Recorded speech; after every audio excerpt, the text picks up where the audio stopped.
Hi guys, how's everyone doing? Hope everyone's good. Hope everyone's doing well. Not as hot today. It's probably a good thing. Probably a good thing. But yeah, hope everyone's doing good. We've got the dog. it always makes me laugh saying the dog. But yeah, I hope you're doing well. The dog. Helen George says Barcelona winning the league tonight. Let's hope so. Let's hope so. I did check the numbers beforehand. I think they need to win this to win the league. I was wondering. I was wondering yesterday. Is it a case of them just needing to draw, or do they need to win? But it seems like they need to win. But hopefully they get the win today. Darwood says, "Let's go Barca." Yeah, I think we're all kind of Barcelona fans today, 100%. We don't want we want to give the dirty club in white misery that lasts as long as possible. So if Barcelona can win the league tonight, that'd be fantastic. Darwood says, "Hope you're well." Yeah, good, not too bad. Maybe went for a bit too long last night, if I'm honest. I think I don't know if I was making much sense at the end, and then I was like, yeah, I need to go to sleep. But I think we were there for 3 hours yesterday. But yeah, no, good. How are you? Hope you're well. There's more grapes now on the plant. I'm happy to report. Remember how I reported there were 8 little grapes? There's now 4 sets of 8, so there's 32 little grapes. I don't know how we went from 8 to 32, but I'll keep you updated on my gardening and how that's going. Neymar Jr. says WIRTZ might play striker for you. Apparently, the Darwin replacement. Yeah, I've seen some stuff on that. We'll probably talk about that a bit later. It's either genius or it's crazy. Because my kind of initial reaction on that was, this guy's not a striker. Why are we paying, or why are we potentially paying a significant sum of money to play someone out of position? But that's not. That's probably just my limited mindset. Thierry Henry was a left winger, and then he became a good striker. WIRTZ probably can play the false 9 role, so it might be a level of genius that we're not aware of. But let's see how that goes. We've got Red Rebellion here. How you doing? Hope you're good. I'll just set the kickoff timer because it just kicked off. I appreciate everyone cares about the Liverpool stuff more than this game, myself included. But I'll put the timer on anyway. I won't lie, the watch-alongs are partly an excuse just to talk about Liverpool things. Oh, bollocks. I've put 25 minutes. I do this every single time. One day I'll stop making that mistake. 40 seconds now. Frimpong close apparently. This is one of those things where the news seems to progress a little bit every single day, and you just get the feeling that this one's gonna happen soon, hopefully by the weekend. As we were kind of discussing yesterday, I think that they are perhaps pushing this one along quicker to relieve some pressure on Trent and to reduce the likelihood of any kind of funny business at the parade with respect to, because it's an open top bus, right? And whilst I'm fine for people to boo, I don't want people throwing things at him. That's ridiculous. So I suspect they're probably pushing this along to say, look, the Trent thing's sorted now. Just let him have his little moment before he F's off. But yeah, that's progressing really nicely. Hopefully that's done by the weekend. I'm so excited for that signing. I don't know why. I'm perhaps a bit naive, but I just think with Frimpong kind of bombing up and down the right, it means Salah has to do even less running. And I think it would ultimately mean that Salah can perhaps come inside a little bit which will bring him closer to gold. So hopefully he gets another ridiculous goal tally next year. And with respect to WIRTZ, yeah, there hasn't been like any significant downplaying of that today. You know what I mean? Quite a few times teams will be linked with a player and it's really fun and it's really exciting on the day. But then the next day, all the journalists come out and say, yes, that is utter hogwash. That is complete nonsense. That is fabricated. But yeah, there hasn't been like any significantly strong denials about it. So I'm still moderately excited. I'm still a 20% excited about it, but not letting myself get too excited, which I'm sure most Liverpool fans are doing. Because if we let ourselves get too excited, we'll get let down. So we're still cautiously looking on that. We've got Harry here. Harry says, hello, says, hello, how are you? Yeah, good. Not too bad. We went for 3 hours yesterday and I felt it in the morning, but I'm okay now. How are you doing? How's the pulled muscle from your Alisson Becker antics? So, for those that are not aware, Harry was playing in goal and he's playing as the sweeper keeper. So he's rushing out of his goal. He did really well. He's pulled a muscle, but pulled muscles heal. So hopefully he feels better soon. Bagwell says, hi, how's you doing? Yeah, good. Not bad for a Thursday. It's a bit more gloomy today from a weather perspective, but I don't mind that. I don't like it when it's too hot. I'm the type of person, I always kind of go on holidays when it's cold. But when it's hot, I'm like, I just don't want to go outside. So I'm one of those. Sunny says, my drunken friends are ready for La Liga now. Let's go. Visca Barca, Visca Catalunya. Indeed. And no chair and no rope today, please. Sunny was being very descriptive about his rope and his chair when it was the PSG game. But today should hopefully be a celebration. Pedri's on the ball there. Lewandowski's back in the team, starting again. So you are going strong, which is fantastic. Durwood says, that's awesome. Yeah, it is. Super happy with that. I've got grapes growing. I've got cherries growing next to the grapes. I've got apples growing opposite the grapes. I've got plums growing next to the apple. I've got some more cherries growing. I've got blackberries growing. I got plums growing, peaches growing. I got blueberries growing. The thing with gardening, right, is you start off and you're like, I'm just going to buy one. And then before you know it, you got 50 plants. So yeah.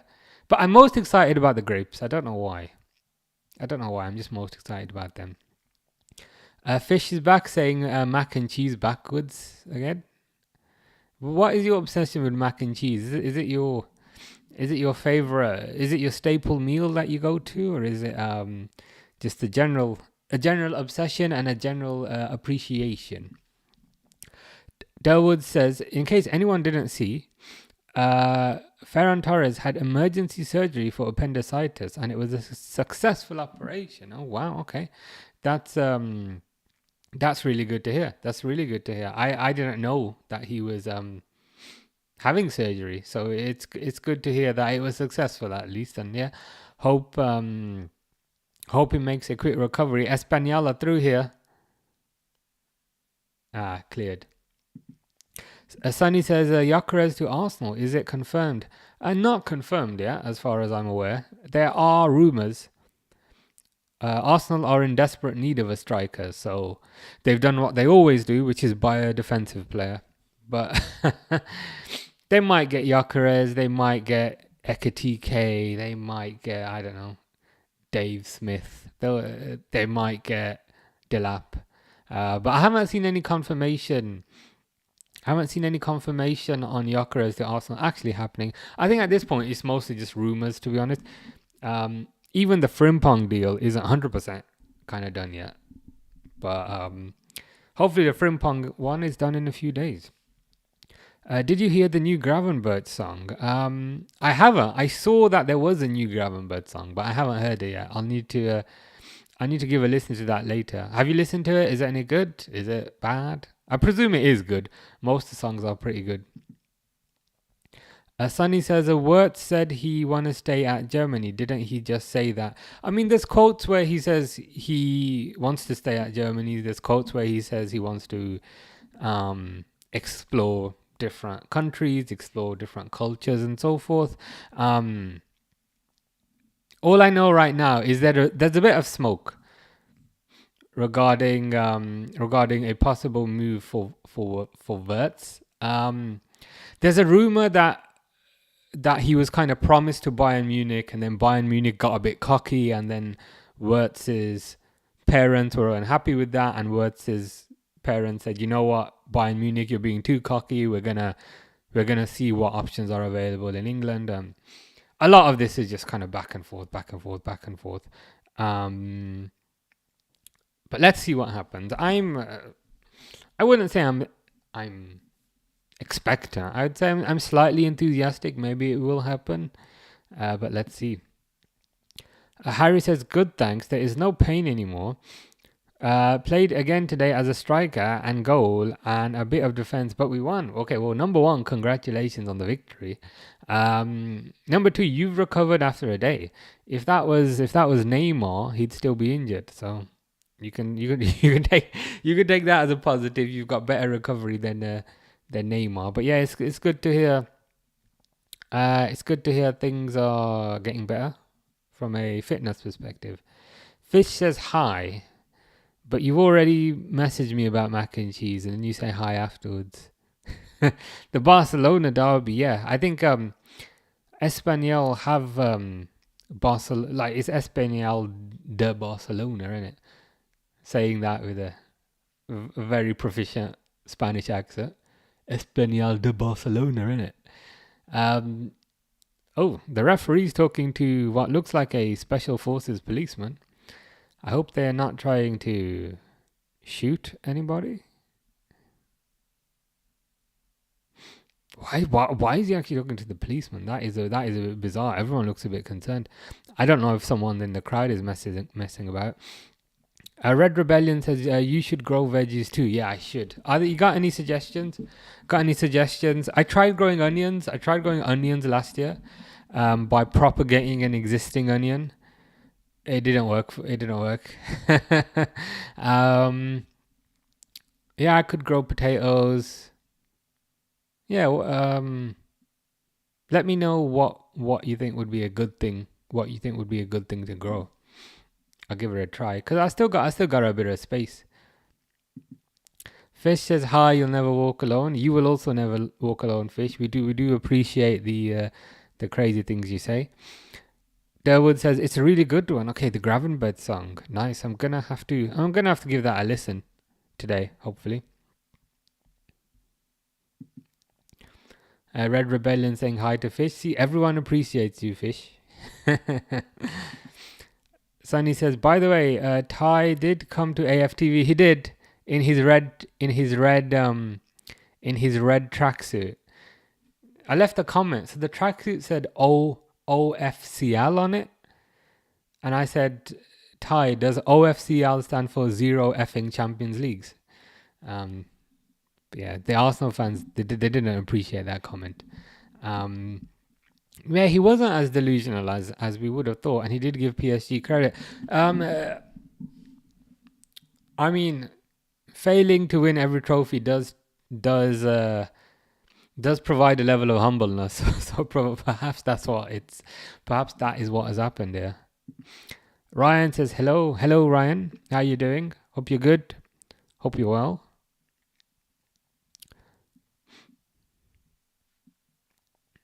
Free kick to Espanyol here.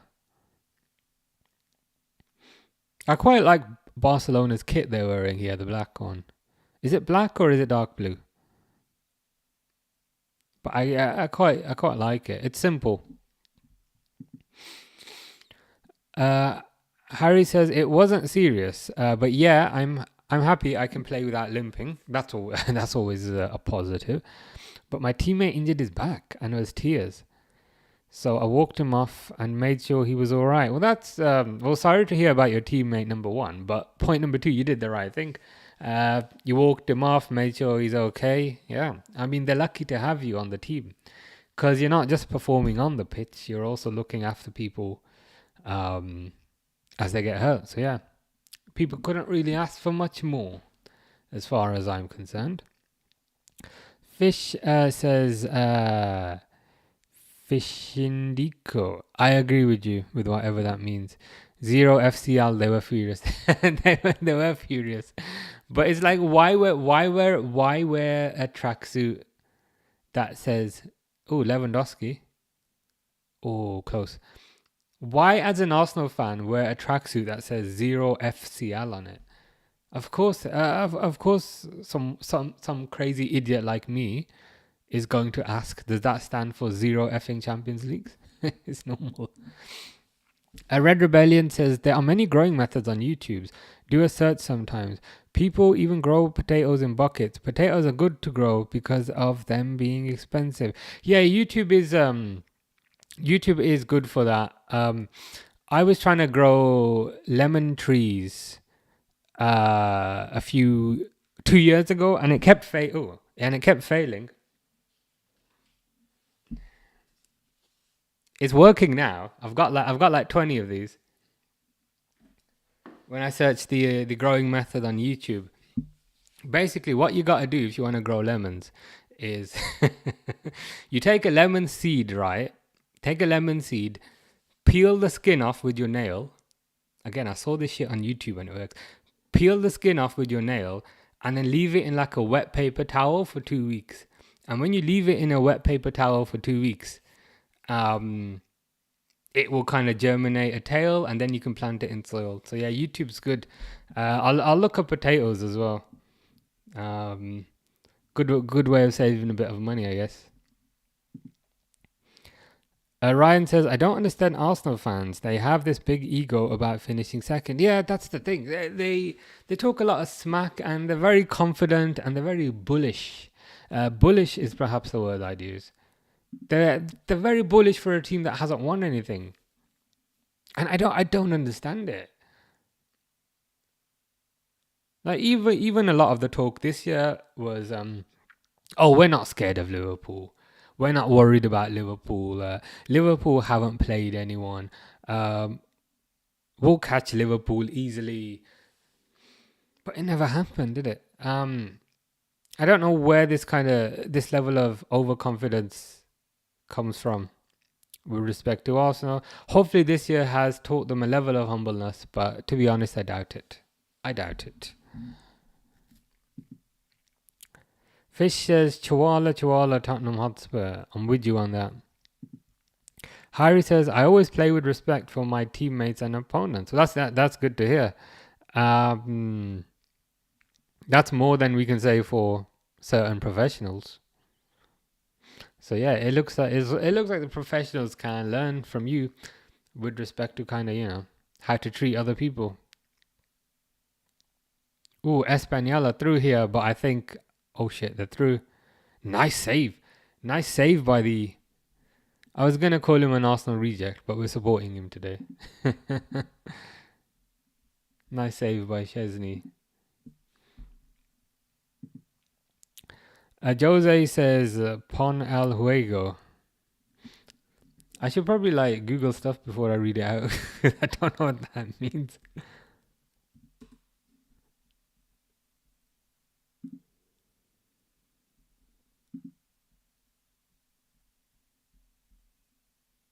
Yeah, it says, could you put the game on? But then if I put the game on, you won't be able to look at my amazing face. Wouldn't you rather stare at this? Okay, the answer is probably no. But you know what I mean. Fisher said the same thing again. Ryan said YouTube is such a random place. It is a random place. Kind of videos about absolutely everything. There's some useful stuff on there. Some completely useless stuff on there. Like even today, there's loads of people saying, okay, WIRTZ to Liverpool confirmed. It's definitely happening, and it's like, no, it's not. It's not actually confirmed.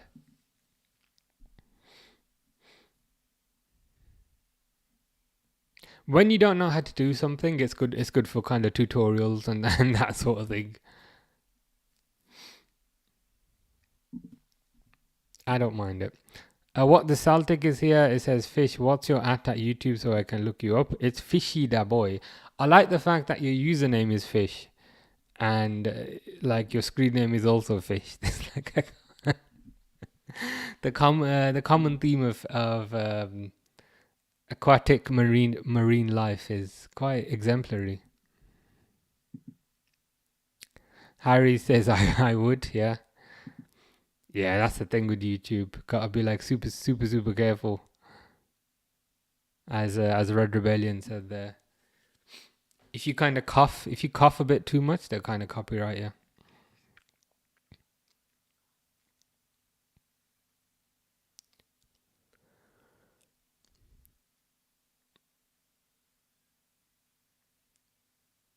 So Frankie de Jong and Pedri are quite deep, almost ahead of them. But to be fair, they're interchanging. Pedri on the right wing. Pedri crosses it in. Goalkeeper should get that. Goalkeeper wearing a fetching pink outfit. I'm sure that was his choice.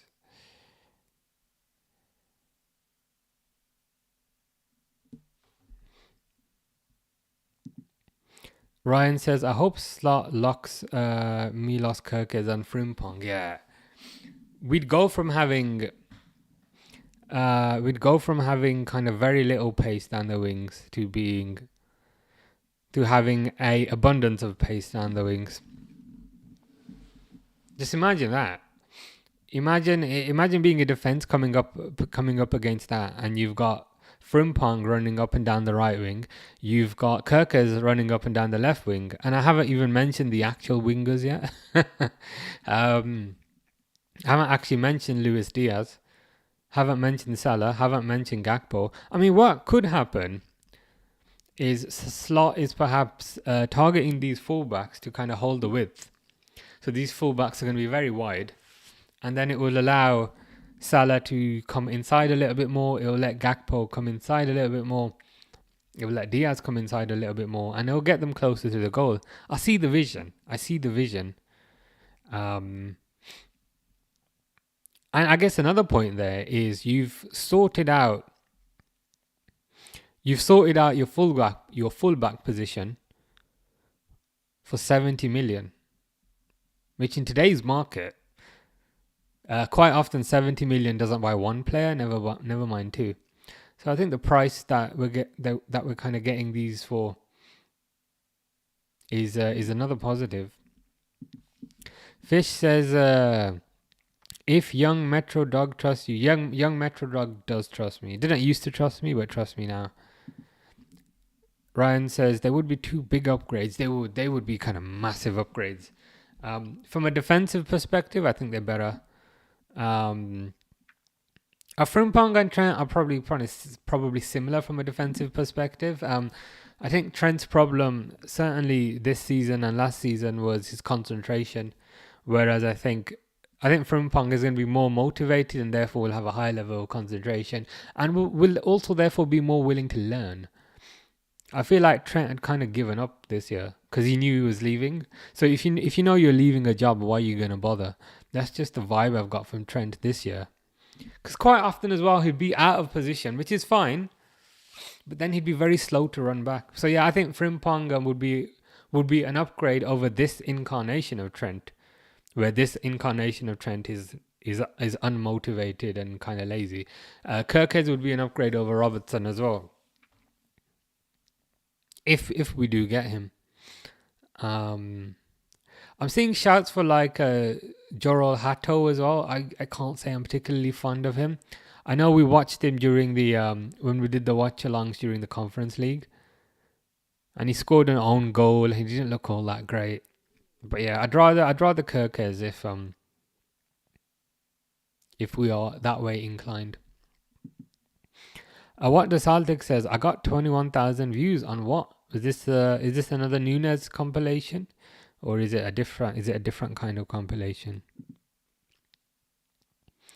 Ryan says, I love Robbo, but it's clear Slot don't. Yeah, the thing is with Slot, I don't think he loves Robbo or Simicast. I think he hates both of them.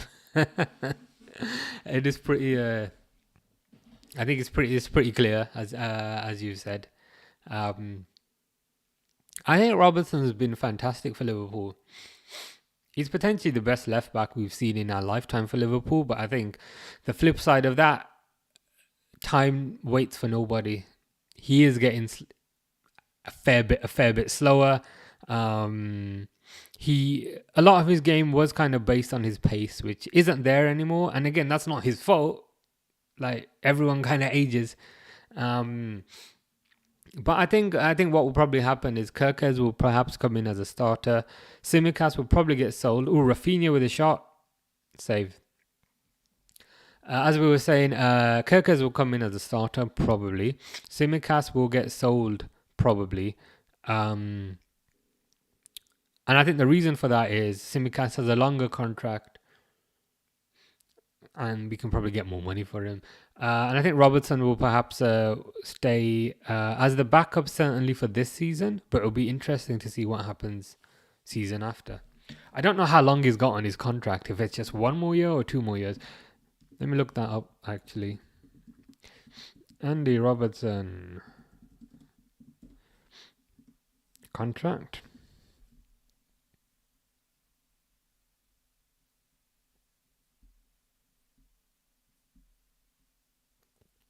Okay, so his contract expires in 2026. So, 2026, and he's number 26. That's convenient. That's a good way of remembering it. So yeah, he'll have 1 year left this year. So this might be his last year. Diu Mercy Yamin says, thumbs up to you. Fish says, Solanke is love hearts. Is this... Okay, I've got many questions based on that statement. Number one, is this Dom Solanke, as in Dominic Solanke? And number two, if you are truly in love with Dominic Solanke, I don't recall him making your top 10 hottest players list. Or would he be on the next list? Because Lewandowski was on there. Daley Blind was on there. And I don't understand that, but you do you, Fish. But yeah, I don't remember Solanke being on there, but he might have been. Ryan says, I don't think he's getting slower. Everyone's just getting faster players. Yeah, there might be an element of that as well, to be fair. Pretty much everyone's got rapid wingers now. And even the centre-backs these days are a lot quicker than they were back in the day. Like your Van Dijks, your Konates, your Gomez's a few years ago. Even the centre-backs now are rapid, whereas back in the day, your John Terry's, your Jamie Carragher's, they weren't. Your Neil Ruddocks. Anyone remember Razor Ruddock? So back in the day, centre-backs were seen as more of the kind of strong type. And I think centre-backs are still strong now, but they're also kind of rapid. So yeah, it makes it perhaps a bit harder for a left-back. A Red Rebellion says Robertson may move to Celtic. He's been linked with them. Interesting. Is that this season or is that next season? I believe he is a Celtic fan, so it might be nice for him to kind of end his career there. End his career at the team that he supports. But is that this season or next season? If it's this season, then that would mean Tsimikas is staying.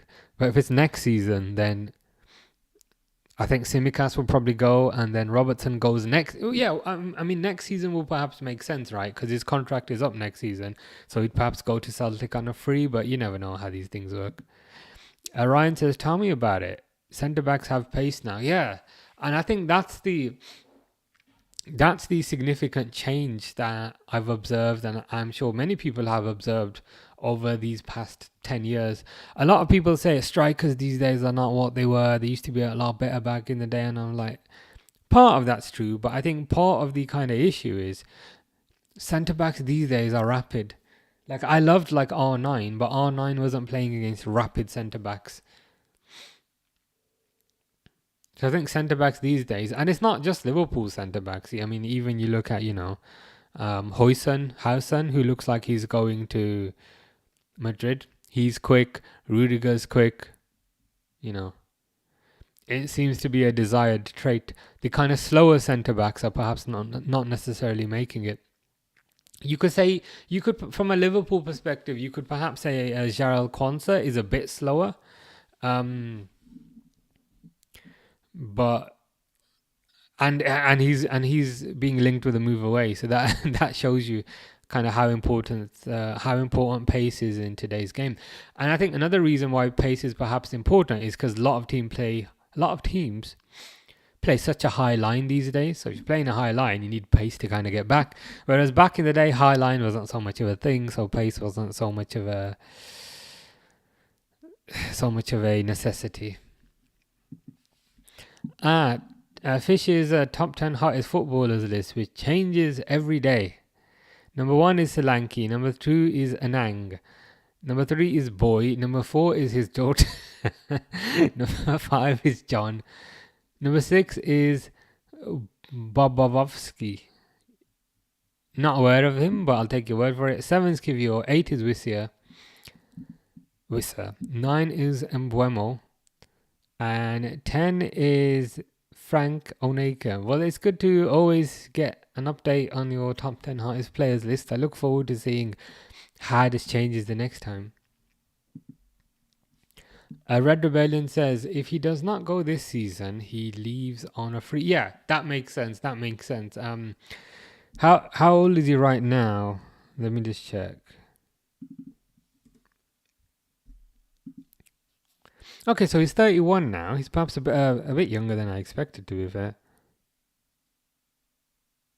I thought he was a lot older, to be fair. But yeah, he's 31 now, which means when his contract expires, he'll be 32. Yeah, as a 32-year-old, he's probably unlikely to get a new contract. I mean, we do it. I mean, look at Salah.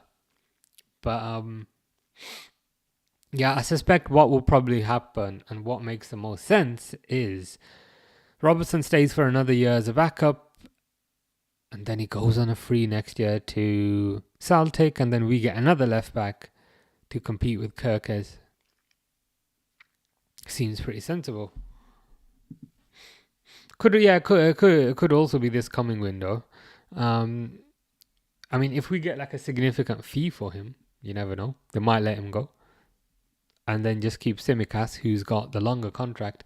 But if I had to guess, I'd say they'll probably keep Robertson for his leadership ability and the fact that he's part of the leadership group. And then let him go on a free next year. Fish is saying thumbs up, love hearts, champagne, and a beaver. Interesting. 11 you, 12 me. So why have me and you been knocked out of the top 10? I'm pretty sure both you and I have been in the top 10 list before of your own list. I mean, I appreciate I'm number 11, so I'm just, I'm very close to promotion into your list as are you. But we've been knocked out the list by Bobovsky and Frank Oneka.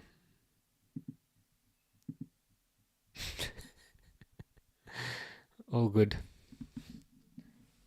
I'll take it. 11's good enough.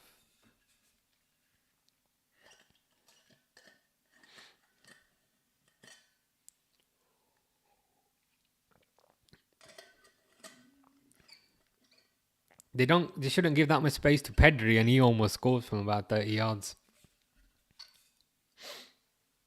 There's no one closing him down, man.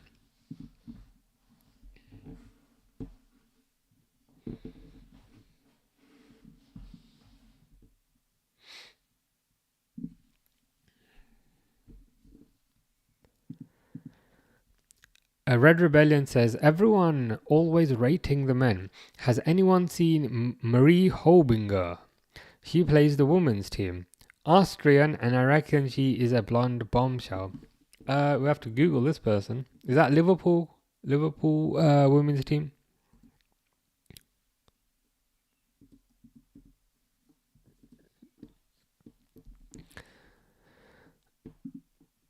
Marie-Therese Hobinger, or is it Hobinger, is an Austrian footballer who plays as a midfielder or forward for Women's Super League team Liverpool. I mean, she looks like the equivalent of Szoboszlai.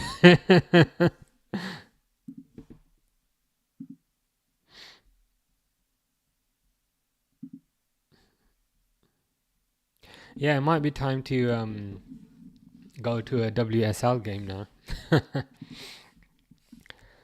Christian said hi. Hello, Christian. How are you? Hope you're well. Liverpool women's team. Yeah, yeah. I hadn't heard of her before, but I'm aware of her now. She wears number 14, so I was gonna say Jordan Henderson's number, but then I remembered it's Chiesa's number. I think. Yeah, Chiesa. Chiesa, who's apparently off to Napoli. Christian says Italian flag, Inter, Italian flag. You must be happy about progressing to the Champions League final, Christian. Do you think you'll win it?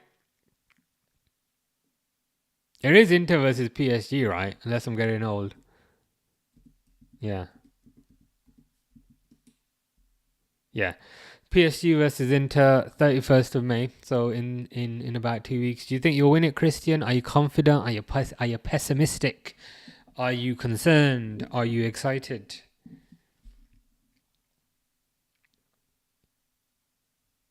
I've got no clue who's gonna win that game.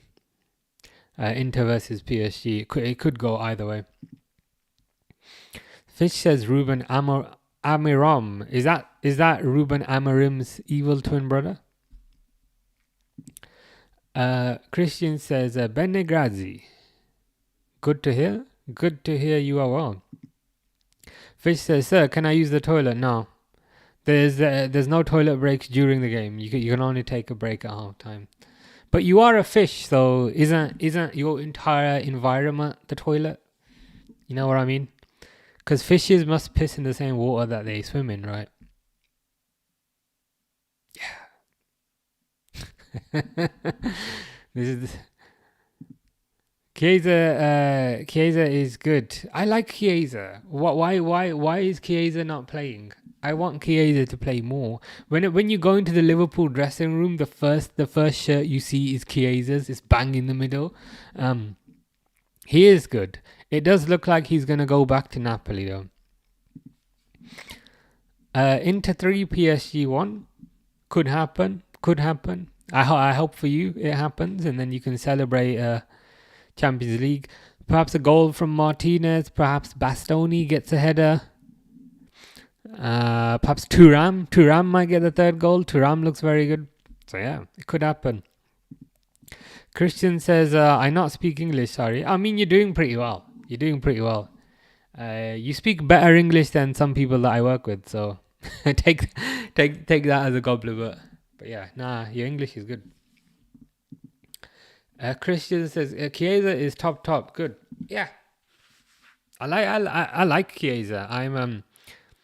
I'm perplexed. I'm confused as to why he hasn't played more games. But yeah, Chiesa is good as far as I'm concerned.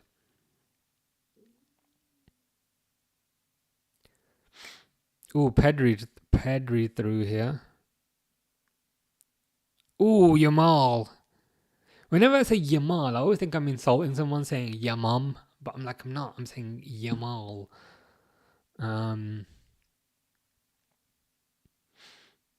Nice shot, just goes a bit over. Durwood says, yeah, actually, that's a good point. Good point by Durwood. Dumfries will score. Was it the semis where he scored? He got like 2 assists and a goal, or a goal and 2 assists. He got 3 GA. Was that when we were talking about Dutch genes or something? it seems to ring a bell. But yeah, Dumfries has been on a tear recently. I mean, the interesting thing about that is for Netherlands, Dumfries is the right back and Frimpong is the right winger. So we're getting the right winger to play right back. I don't think that's necessarily a problem. But even then, it's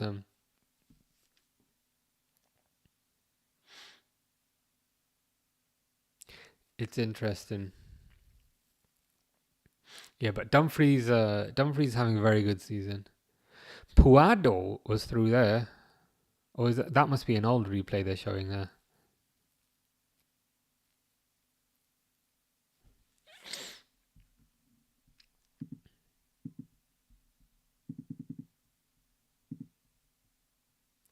Danny Olmo here to Pedri.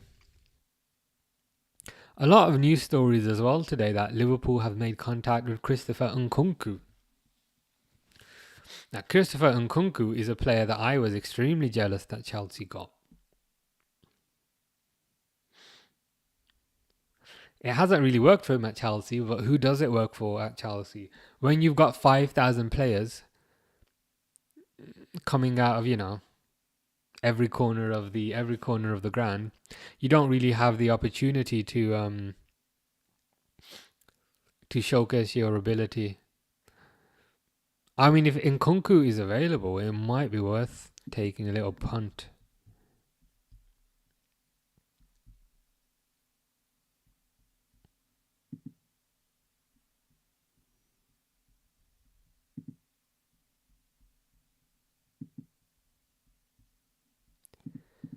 Yeah, Dutch jeans during that game. Fair enough. And it was Hungarian jeans when we were talking about Dominic Szoboszlai's hair growth being quite impressive.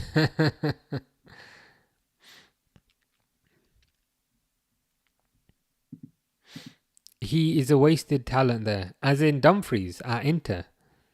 Do you think he'd be better placed elsewhere? At a different club, maybe?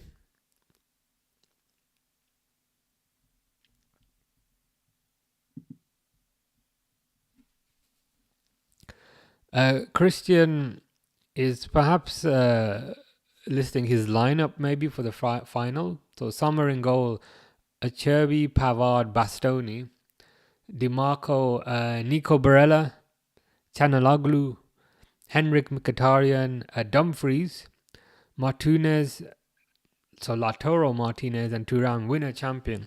I mean, you will be competitive. You'll certainly give PSG a fight. In some ways, PSG are the unstoppable force, and Inter are like the immovable object in some ways. So it'll be interesting to see who comes out on top there. But you certainly got a chance. I mean, this is maybe one of the closest finals I recall in a long time.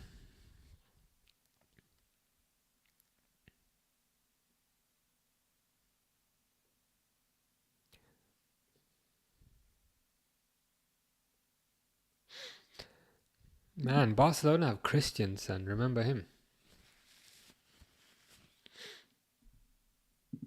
Oh, that makes sense. That makes sense. Adele would say, no, Nkunku. I was like, Dumfries. I was like, is it Dumfries in the Champions League final? But then I thought, maybe I'm missing something. Perhaps I'm missing something. But no, of course. Because after Dumfries, we were talking about Nkunku, weren't we? Yeah. He does feel like a wasted talent there. He looked unstoppable in the Bundesliga when he was playing with our friend Dominic Szoboszlai. And apparently, when we got Darwin Núñez, the data team's selection was actually Nkunku. So the data team wanted Nkunku, Klopp wanted Núñez. So there might be a player that can be revived there. I mean, if he's available for cheap, by cheap I mean 30 million or below, then might be worth taking a punt, What's 30 million these days? I mean, of course, we have to consider what's the likelihood they would sell him to us for 30 million. But for argument's sake, if they did, I'd be interested. But I agree with you. Yeah, he is wasted there, Nkunku at Chelsea. And I think, unfortunately, a lot of players are wasted there because there's so many players. You don't really get the opportunity. You have one bad performance and you're thrown out of the team. But every player has bad performances. Salah has bad performances.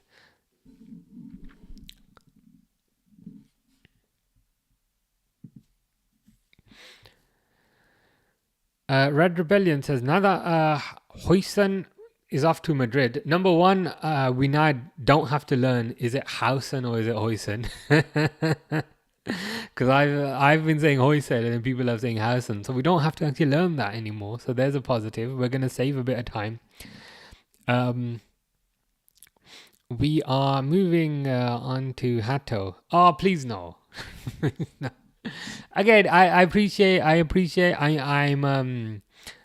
basing this off of watching 2 matches, but I can't say I was overly enthused about Hato, but I've only seen him for two games. Centre back and left back. I mean, I appreciate he can cover 2 positions, so that maybe that's a positive. He is Dutch as well, and we seem to be building a Dutch dynasty. Dutch manager, Dutch centre back, Dutch captain, Dutch midfielder in Gravenberch, Dutch forward in Cody Gakpo, Dutch right back in Frimpong, and now a Dutch centre back / left back in Hato. I mean, if people are excited about him, I probably need to do a bit more research and look at him a bit closer.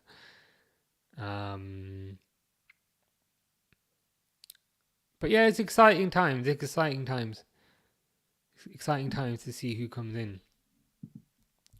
Edison and Tester, best friend. Do you mean Tesla? It says everyone type. I think this is like a religious thing, but if it'll make you happy, I'll say it. Everyone type Jai Shri Ram. I probably pronounced that a bit incorrectly. I'm fairly sure it's like a religious thing, but if it'll make you happy, I'm willing to say it. I won't lose any sleep. I think the Chelsea curse has him. Since he signed, he's been injured a lot. True, he has been injured a lot.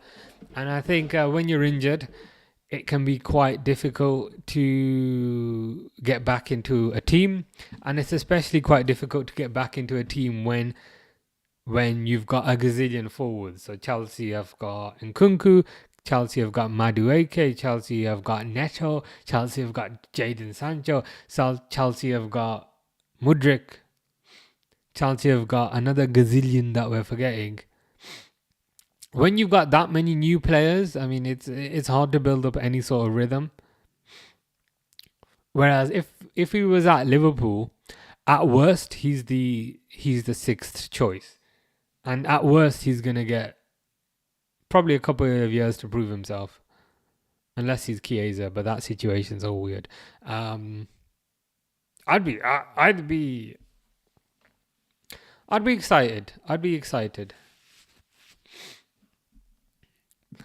Christian Laghi says Fratensi, Taremi. Potentially 2 of your favourite players there, maybe. I'm sure they appreciate the support. Crossed by Barcelona.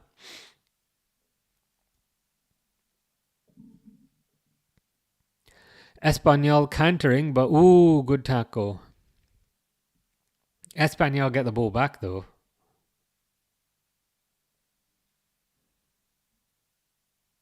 Cleared. Christian says, I love Ranieri, Leicester City. Yeah, what a story that was. Italian manager, Claudio Ranieri. As I'm sure many people guessed by the Claudio. Yeah, what a story that was. Winning the Premier League. I think many people love that story and love what happened in that season. Apart from Tottenham, but who cares about Tottenham?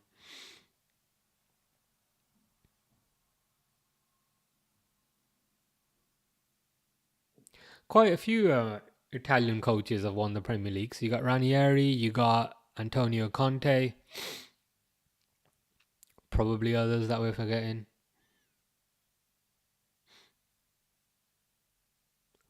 Was that Man City bloke? Was he Italian?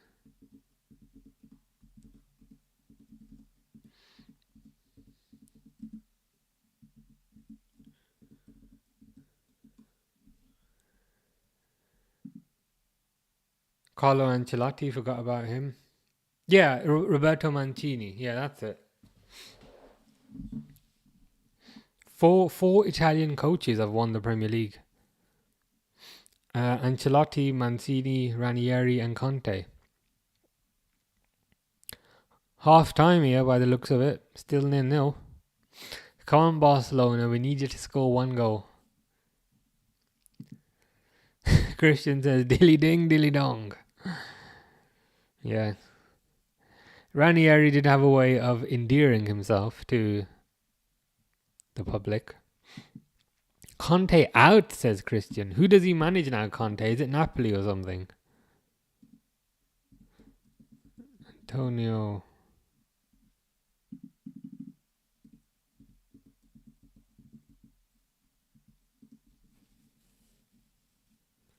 Yeah, Napoli, yeah.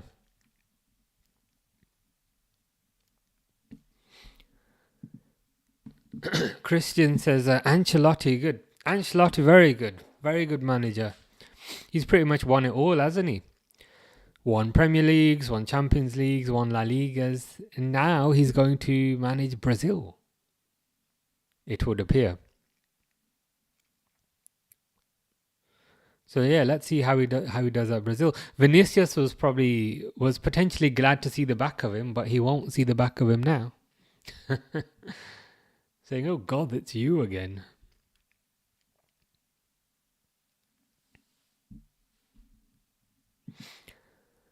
Christian says, "No good Conte. Why don't you like Conte? I've not been following his exploits at Napoli too closely, but is it his personality? Is it something about him?" Under the Floodlight says Claudio Ranieri bought Roma from 15 to top 5, 21 unbeaten this season. Damn. I mean, he's showing his capability as a manager then. Won the Premier League with Leicester. And now, did Ranieri take over after Mourinho left?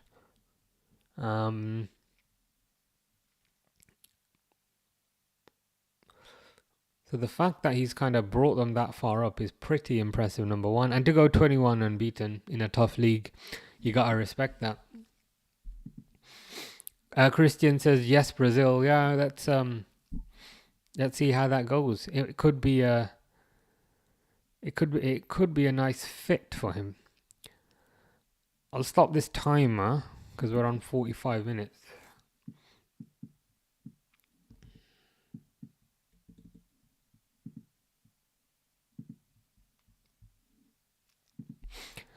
Conte only money. Yeah. Oh, so you're saying he needs money to succeed. A bit like Pep Guardiola, maybe. Or I'm being a bit cheeky. So you're saying he needs to kind of spend money to buy fancy players, and that's the only way he can succeed, rather than coaching what he has. That's an interesting take. Under the Floodlights, and the picture is also a floodlight, so I appreciate that. It says, no, had Del Rossi, and he lost 6 out of the first 6 games. Oh, that's pretty shit, isn't it? You literally can't get any worse than that. I presume he got sacked then.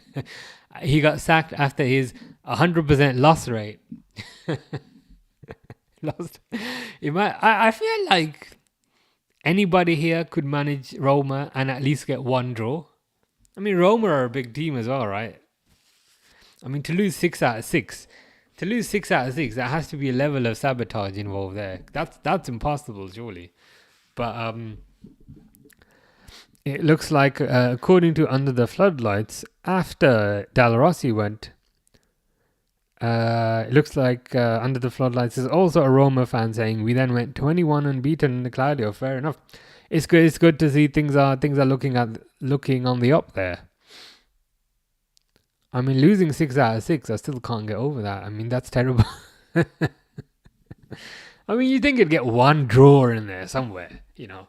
Lost 5, drew 1. Okay, at least there's something redeemable, but nah. But yeah, Ranieri sorting them out. I'm happy to see that. Ranieri also always comes across as quite likable, quite relatable. So it's good to hear he's doing well, and it's good to hear that the fans quite like him as well. Christian says, Conte, no money, no party. Yeah, a bit like Guardiola. That's my conspiracy theory. Guardiola wouldn't be successful at a Dortmund or a mid-sized club. So it looks like it's a similar sort of thing with Conte, whereas you're saying coaches like Ranieri take an interest in the players and take an interest in improving the players rather than just buying new ones. I mean, that's always admirable, should I say. Under the Floodlights says we've got AC Milan at home to secure European football. Very nervous and the baller still out. So I'm just gonna Google what's the Serie A table looking like. So Roma are sixth with 63 points. Milan slightly behind, eighth with 60 points.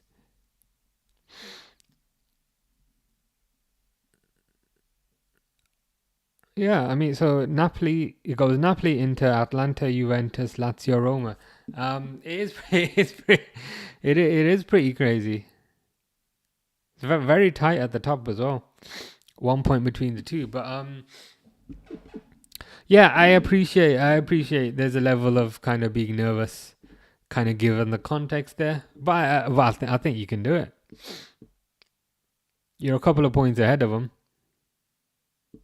It's certainly possible. I didn't know Atlanta were doing that good. They're third.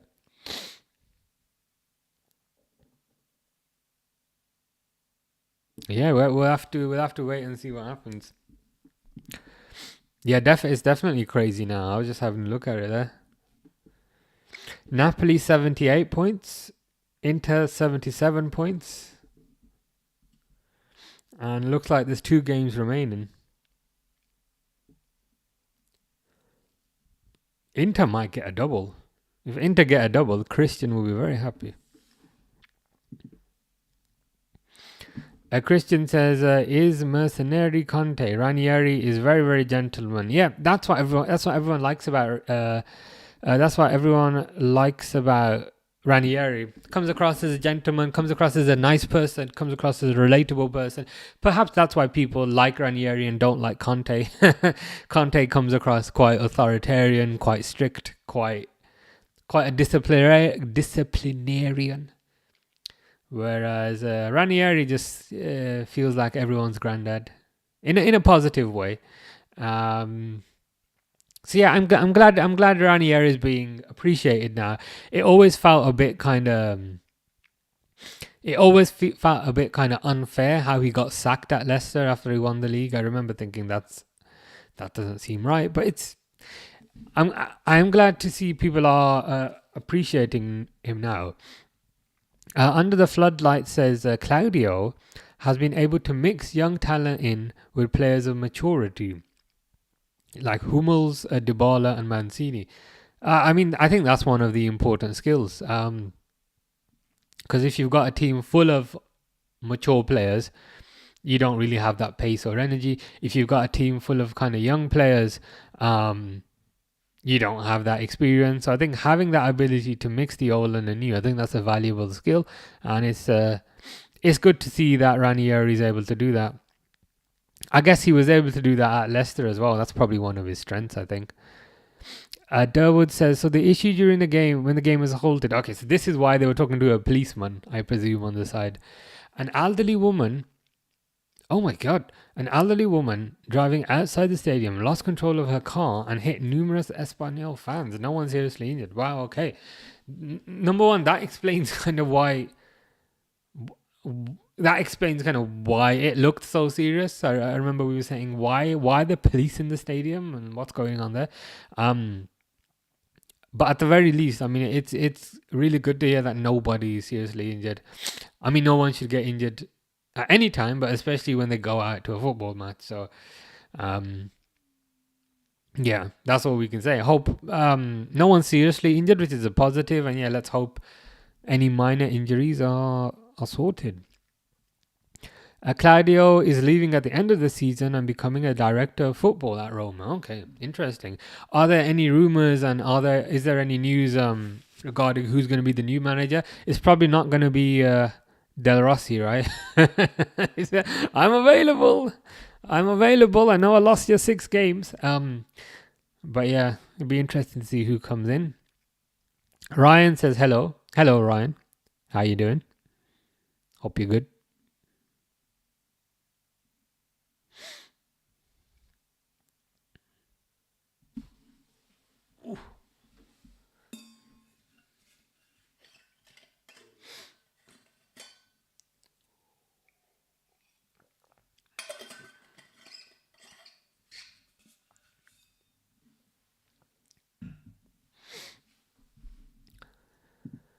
Christian says, "Okay, man. Good night, thank you, and good night to you too. Hope you have a nice evening." Ryan asks, "Where are you from?" I'm from England, UK. How about you? That is the question.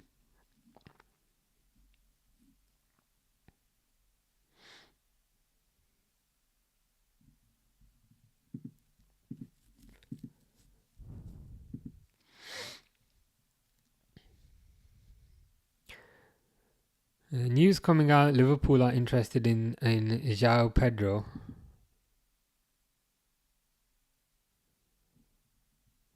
I think it's just the time of the. I think it's just the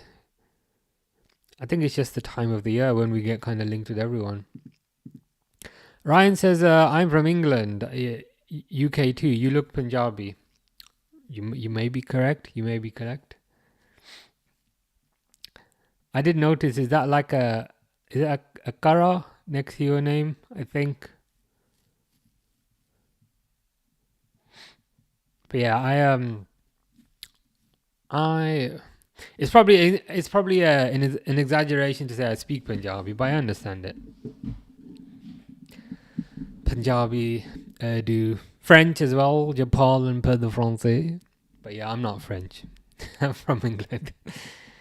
Harry asks, "What is your opinion of the first half?" Is alright. Is alright. KG in it. KG game. No crazy chances. A couple of shots that went wide. 0-0. I guess a 0-0 can only be so exciting. I mean, it's alright. Would have liked a couple of goals. You know what I mean? But yeah, hopefully we see. We get a bit more excitement in the second half. What do you think? Are you watching it? You say true. Yeah, it was fine, but nothing major happened other than the police stoppage, if I'm honest. Yeah, quite boring. Yeah, I think that's it's probably the best way to put it.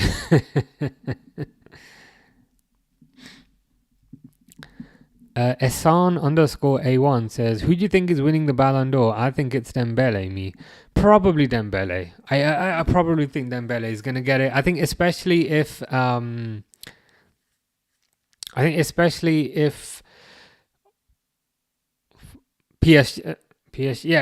if PSG win the Champions League, I think they'll probably give it to kind of Dembele. Dembele's got very good PR. He's French. The Ballon d'Or is French, so I think he's the favorite right now.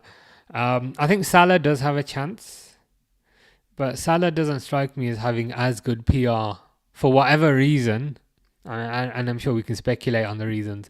But it seems like more of a kind of European trophy. And it seems like the Ballon d'Or seems to kind of favour the Champions League over other trophies. So yeah, I think it'll probably be Dembele. But if they don't win the Champions League, and Dembele gets it, I'd be annoyed. If they do win it and Dembele gets it, I still think Salah deserves it. But I can understand the decision. But if they don't win the Champions League and Dembele still gets it, I would be a bit miffed at that. Ryan says, "Yeah, it's the Sikh symbol in my name." Yeah, I thought so. If he wins the Champions League plus brother France versus Spain, will be good. Will be big. Yeah, it will be big. 100%. Salah hasn't really been good outside of Prem, but for me, it's Dembele or Yamal. Yeah, I hear what you're saying. I think Man, the police are still in the stadium. Crazy. They're just coming out for the second half now. Yeah, I think Liverpool's Champions League campaign potentially did harm his Ballon d'Or chances. Even though we topped the group and we were thinking, okay, we're gonna smash the Champions League, to then get kind of knocked out by PSG is not ideal. So I think that unfortunately harmed his chances. Um, for me, I would give it to Salah, but I'm probably a bit biased considering the shirt that I'm wearing. Um, but yeah, I saw the odds, and I think I think Dembele is the first favorite, Salah's the second favorite, Rafinha is the third favorite, but who knows? I'd love Salah to get it because I want him to get some level of individual recognition. I think he deserves it. Pixel says, "Hey yo, how you doing, Pixel? Hope you're good. Didn't expect you to be online today. Yeah, I wasn't expecting to either. But then I had to kind of Google the fixtures quite a few times, and then we said, you know what, we'll give this one a go, kind of thing. But yeah, how you doing? Hope all is good in the New Jersey hood.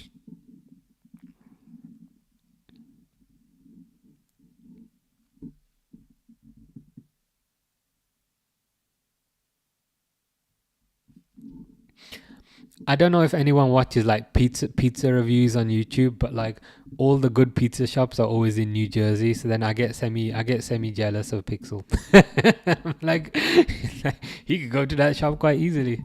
But yeah, pizza in like New York and New Jersey is like way better. Is way better than the pizza we get here. Like I went to New York 2 months ago, and oh my god, pizza was so good. I've had pizza since I've come back to England, and it's just not the same. It's literally just not the same. I don't know what it is. I don't know what it is, how they make obviously the ingredients, but yeah, what can you do? Sunny says, I would rather go with Rafinha than Yamal. Yeah, I think that's a fair ranking. I think Rafinha was in like number 2 position in terms of the odds. But I think Salah's in number 2 position after they got knocked out of the Champions League. After Barcelona got knocked out. Shit, I should set this timer.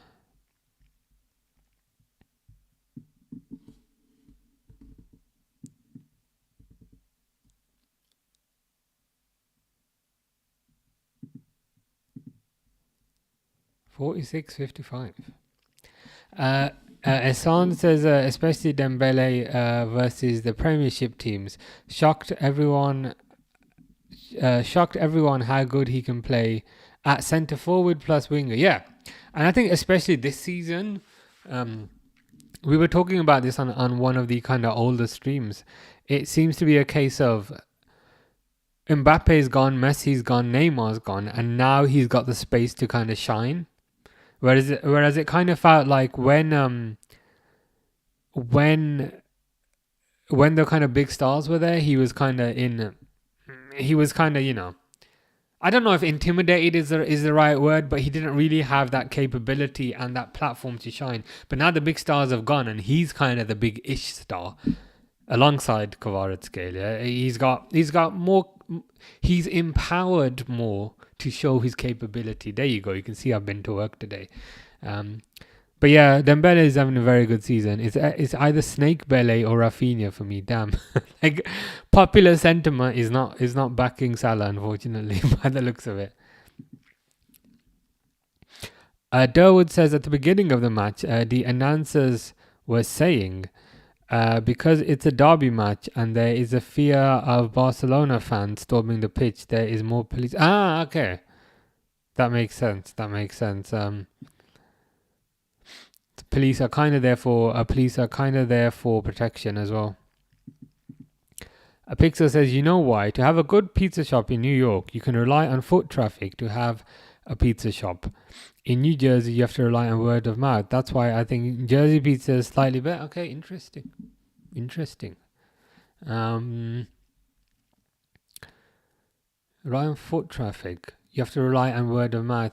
Yeah, a lot of the kind of pizza reviews I was watching on YouTube, because I've got nothing better to do. They were saying this is like, it's a place in New Jersey, but it's a secret place. Like, it's a secret place. Not everyone kind of knows about it. And then they kind of review the place, and they're like, yeah, this pizza is amazing. But yeah, I definitely recommend anyone to visit if they get the chance. Ryan says, do you drink? Yes, water, coffee, and occasionally Pepsi Max. Derwood says, hi Pixel. Derwood's on YouTube because she's sick of the constant Twitch adverts. Which I perhaps need to find a way of kind of sorting out if they're being super annoying. Espanyol are the regional rivals, whereas Real Madrid are the political rivals for Barcelona. Makes sense. I think Espanyol's full name is Espanyol de Barcelona. I know I say de in the most kind of English way, but it is what it is. Timo, FIJGRIBH says, hello, where is Match? Match is in Spain. I know that wasn't the question. Dembele won't win a Ballon d'Or. He just doesn't look like a Ballon d'Or. I mean, look at the other winners or runners up. Should be Rafinha for equal CR7 record. He might do. You never know. He perhaps doesn't have the most stylish haircut, I guess. I don't know if that holds him back. Whereas Yamal has a rather flamboyant blonde bonnet on his head, so maybe he will look better on a poster. Rafinha's got dreadlocks. Maybe that's a good hairstyle for Ballon d'Or. I mean, if he wins it, if he wins it because they win the Champions League, I wouldn't begrudge that. But if they don't win the Champions League and he wins it, I'd be a bit annoyed.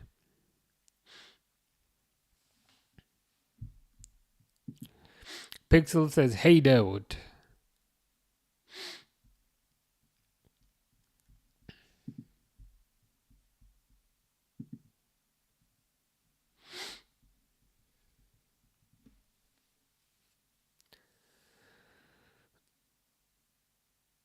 Yeah, there's still not a lot has happened in this match, if I'm honest.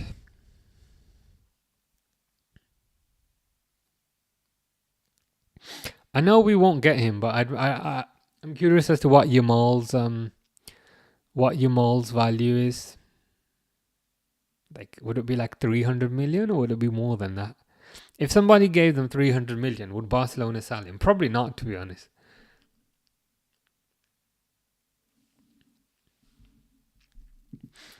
There is some links of a defender I like to Liverpool. John Lucimi. Is he the tall... Oh my God, what a goal. How's he done that? I mean, I was saying, would we pay 300 million for him? Even 300 million wouldn't get that. I mean, I'm happy I'm a scored, but like, how does it make it look so easy? We were like, would they accept 300 million? Would they? Heck. I mean, how has he just done that out of nowhere? Like, I just saw him like just take a shot from like 20 yards out, top corner. Good heavens. So Yamal got the ball, cuts inside. Man, cuts inside, smacks it, top corner. Not just top corner, like the side netting of the top corner.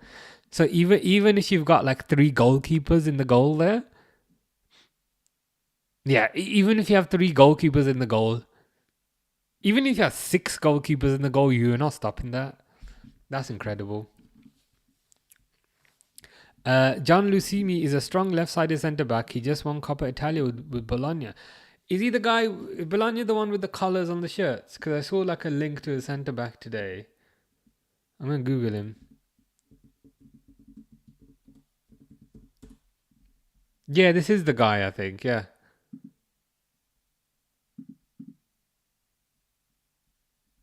Yeah.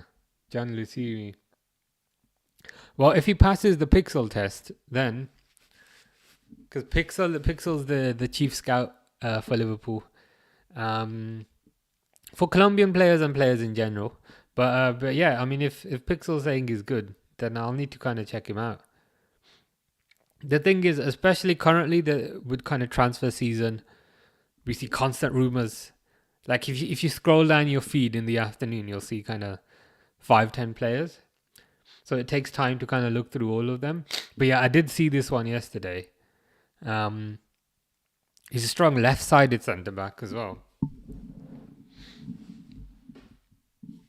John Lucimi. Oh, he is Colombian. I was going to ask, is he Colombian? Then I went on his Wikipedia and it says, John Lucimi is a Colombian professional footballer who plays as a centre-back for Bologna and the national team. He's been at Bologna for about 4 years now.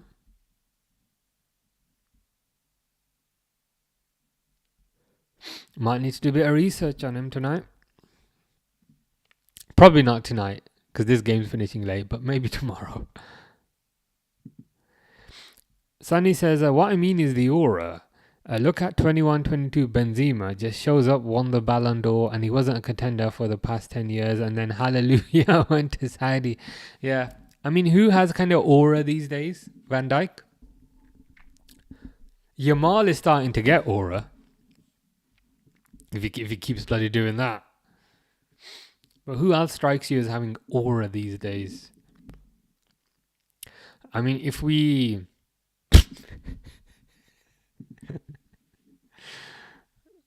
Oh, God.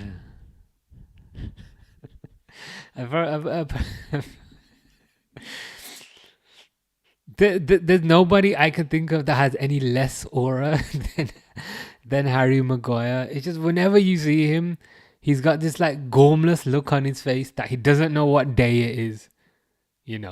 That he had to get help to put his shoes on the right way. Like, I don't know what it is about Maguire. I don't know if it's his giant forehead or his giant nose or like his little hairstyle, but I couldn't think of anyone who has any less aura than Harry Maguire. I mean, to be fair, he looks like a very nice person. I'm sure he is a lovely person. But from an aura perspective, I can't think of anything. So Harry's saying when he retires. So perhaps there will be a level of appreciation there. After he's retired. Let's hope so.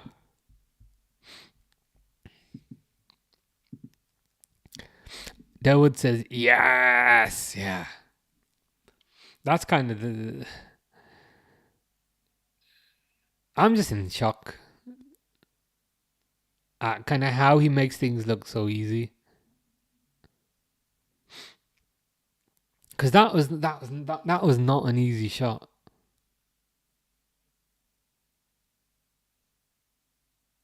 And the fact that it wasn't just like a shot that beat the keeper. It was high and into the side netting.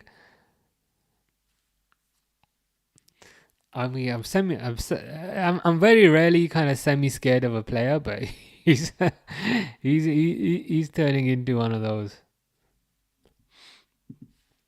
Sunny says Lamine Yamal, the only one chosen by the messiah of football itself. Remember the name. I mean, I think we all have to remember the name now. I'm just in awe, like literally in shock. I mean, again here, like he's got the ball.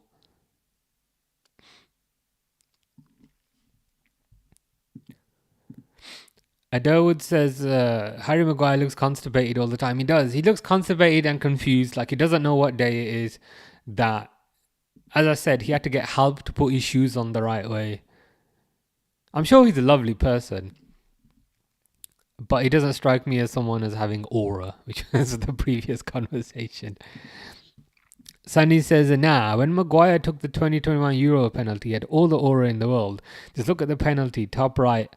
One of the best penalty of all time. I mean, maybe he has aura in specific moments. I'm sure he had aura when he was trying to bribe the Greek police as well. I'm sure he had a bit of aura there. But Yamal is starting to get a bit of aura. Hader's saying the head loss I would have had if he had scored at Anfield. That's what I was kind of imagining. You know, when I was like, oh my God. I can just imagine him just like cutting inside, smacking it top corner, like Alisson like diving for it and just missing it. You could have three Alissons in the goal and they are not saving that, because that's like side netting, top corner.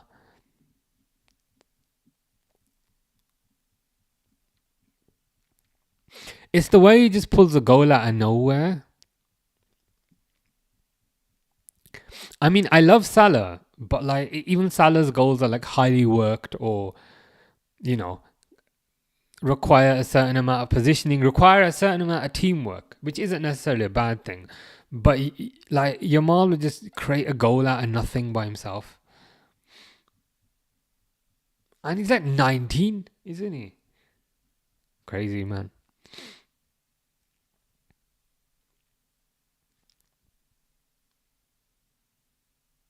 Yeah, I don't wanna come up against this Barcelona team next season, because we're gonna be attacking as hell next season. I mean, I love Frimpong, but Yamal versus Frimpong, don't want to see that. Of course, we might outscore them. They might score 1. We might outscore 5. But you know, sometimes when you used to like hold your breath when you saw Messi dribbling at you, and we thought that was over now that he'd left. Now that he'd moved on. Seems like we got another 10 years of that. Ooh, their number 7's true here.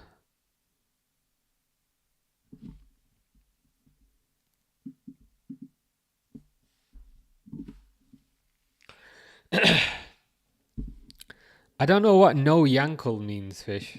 Hi, this is Fish. My name is Burger. But you said, hi, this is Fish. So you got... And then you said, my name is Burger. The first half of your sentence surely contradicts the second half of your sentence. You know what I mean? It's like saying, hi, this is Dave. My name is Steve.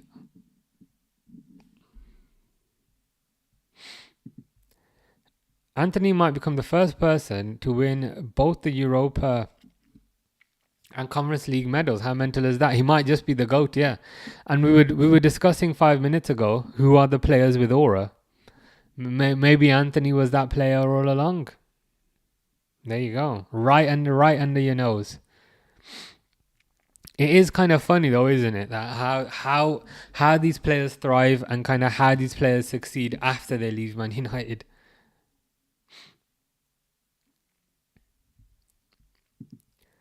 Barcelona's got a monster team. They do have a monster team, man, especially in attack.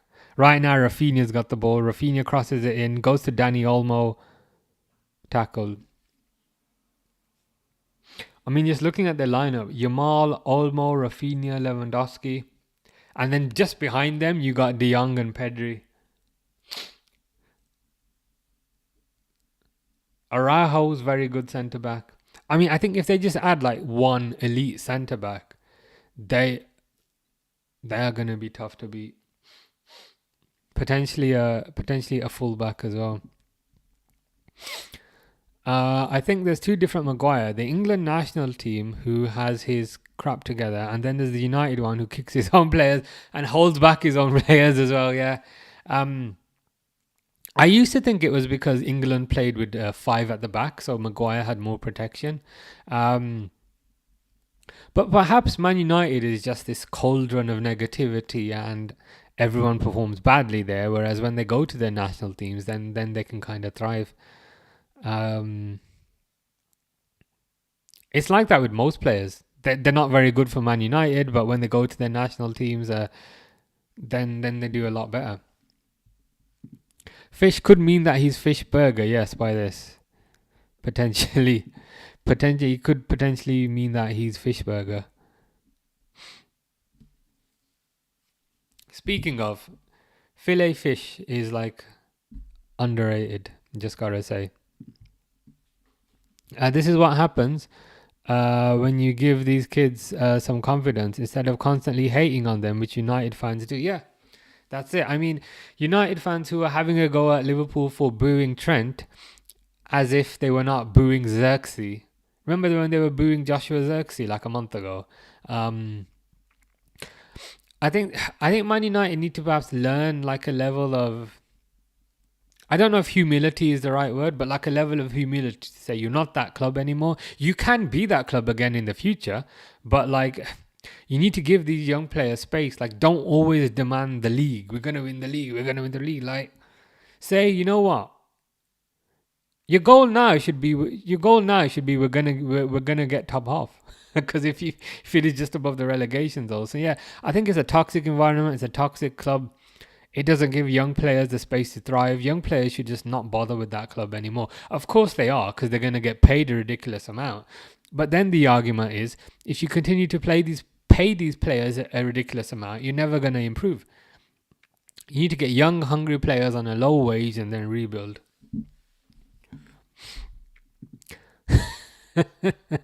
Hader says that Anthony looks like a shaitan. So basically looks like the devil. I never thought of that, but I think it's probably the eyebrows. The eyebrows and the eyes. He does have a bit of a devilish complexion. Now I think about it. Yeah, I can't unsee it now. United is the graveyard of football. Behold the Undertaker of football. Ruben Amorim is ready. I do kind of feel a bit sorry for Ruben Amorim. I mean, in a toxic club full of toxic players and very toxic owners who seem to keep firing everybody in sight.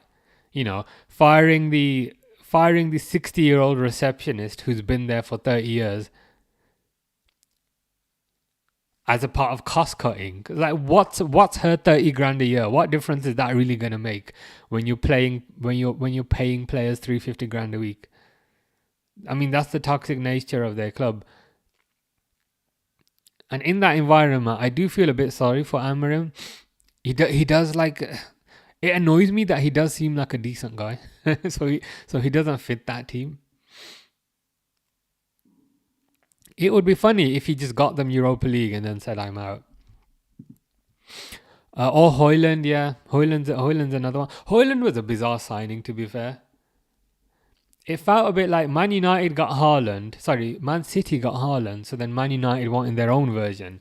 And they got like the Aldi version, the Asda Smart Price version, and they got Højlund. But yeah. Højlund, like, I appreciate what we're saying, that they need to give young players time and all that, but like Højlund never looked like an 85 million pound striker. He'd scored like 3 goals for Atalanta. I appreciate this is perhaps not his fault, but that was a bizarre signing. Or Rashford, yeah. Apparently he's gonna be off. Villa can't pay his wages, but again, this is the problem Man United cause. When you give a player 400 grand a week, you have absolutely no chance of ever getting rid of them. So it all comes back to the wages. Apparently Rashford wants to move to Barcelona, and it's like, bro, you watching this? You ain't getting on the bench for this. Never mind starting spot. So he is gonna come back to Man United. But he wants to go, but no one can pay his wages, so he's probably gonna have to take a pay cut. Fish says, hello, this is not Fish, it's James Madison. Well, I will call you James Madison from now on, if I remember. Hader says, all toilet settings, no class. Yeah, literally no class. No class, complete delusion, complete arrogance. There's really kind of nothing nice I can say at this point. Oh God. And just the owners that they've got in Ineos just literally sum them up as a club. Just literally like cost cutting jobs all over the place.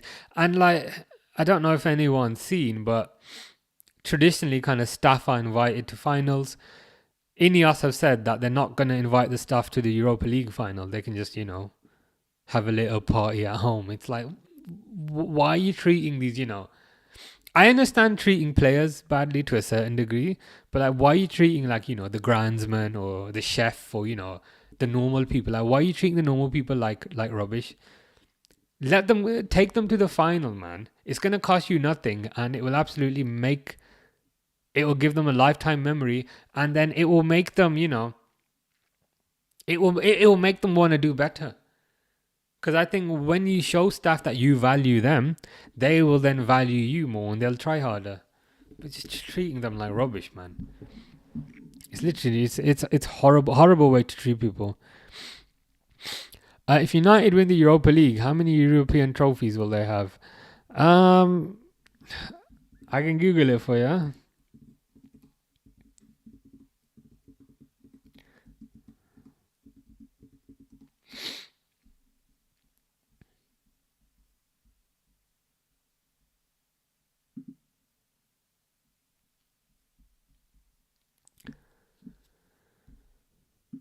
Well, that looks wrong. Apparently they've got 3 Champions Leagues, but I swear they haven't. This would be their second, this would be, fuck it, sorry.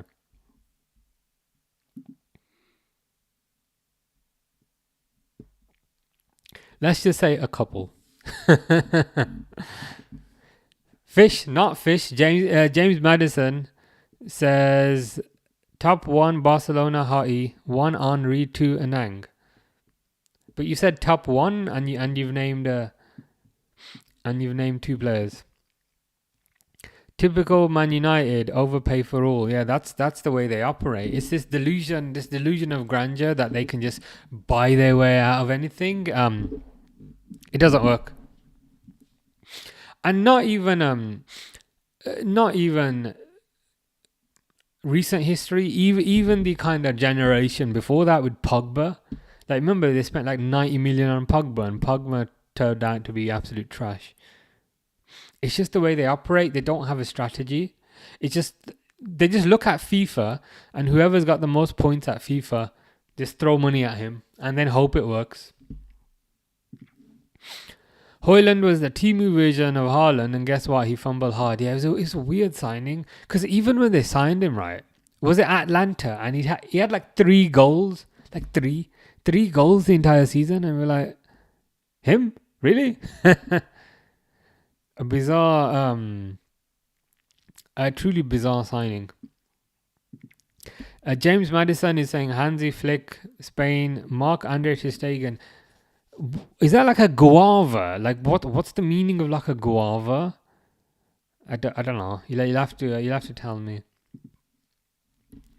Not paying the staff is nasty work. It is. It's like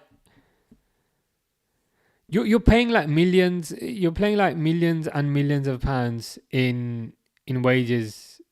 Oh shit! Yeah, my timer stopped. It's alright. I can fix that. I don't know how and why that stopped, but that's okay. There we go. Yeah, but like with respect to kind of Man United's owners, I don't understand what their end game is. You're paying millions and millions of pounds in wages every single week. What is the cost, honestly? I mean, let's estimate the cost to take one staff member to a final. I don't know, £500 flight. It doesn't have to be a first class flight or anything. Just a normal flight. Flight and hotel, probably like £500. I wouldn't expect them to go first class. That's probably pushing it. But like flight, decent hotel for one night, maybe two, £500. Maybe get them some free food. Chuck another 100 on, £600. Do that for 10 staff, £6,000. £6,000. £6,000 one-off cost, and they pay Jadon Sancho $350,000 a week. Nasty, man. It's nasty. I really hope Tottenham win. Yeah, I want Tottenham to win as well.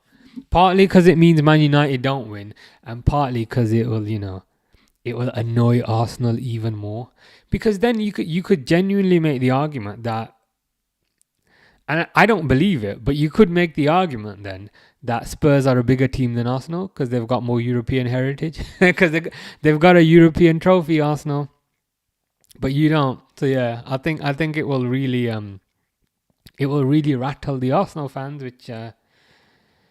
which we always love to see.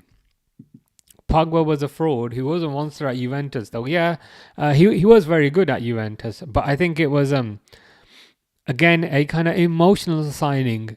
He perhaps wasn't the player that they needed, but they bought him because he was kind of good on FIFA, and then they just kind of tried to insert him into the team, but it never quite worked. The funniest thing as well with Pogba is they released him on a free. So as I'm sure most people know, he used to play for Man United. They released him on a free, and then they broke the transfer record to buy him back. James Madison says Hansi Flick versus Hwang Hee-chan. Is that like a fantasy like fight, like a UFC fight that you got in your head going on there, Fish? Yeah, Durwood always corrects me with the timer, which I'm very grateful for, because if Durwood didn't mention that, I would not have noticed. for some reason, it was stuck on 45. I don't know why, but it should be fixed now. What does winning the Conference League get you? Is it Europa League? And where does Chelsea stand right now in the league table? I think you probably do get like a spot in the Europa League next season. Chelsea are 5th, apparently. They're 5th. And I know that because we Googled it yesterday. The reason why we Googled it yesterday is there was a news story that came out yesterday where it said Chelsea are probably going to stick with Maresca. Chelsea are willing to give Maresca another season. And I saw that and I thought, wow, okay, Chelsea must be doing terribly then. They must be like 10th if that's the kind of language they're using. They had a look and they're 5th. And I said, what do you mean willing to stick? He's done a good job. He's done a good job, especially how your last season went with Poch. Even economy, yeah, that's the thing. Like, they don't have to go on business class flights or first class flights. I mean, stick them on an economy flight. I mean, where is the final? Where is the Europa League final? Is it Moscow? It's probably not going to be Moscow. Where's the Europa League final?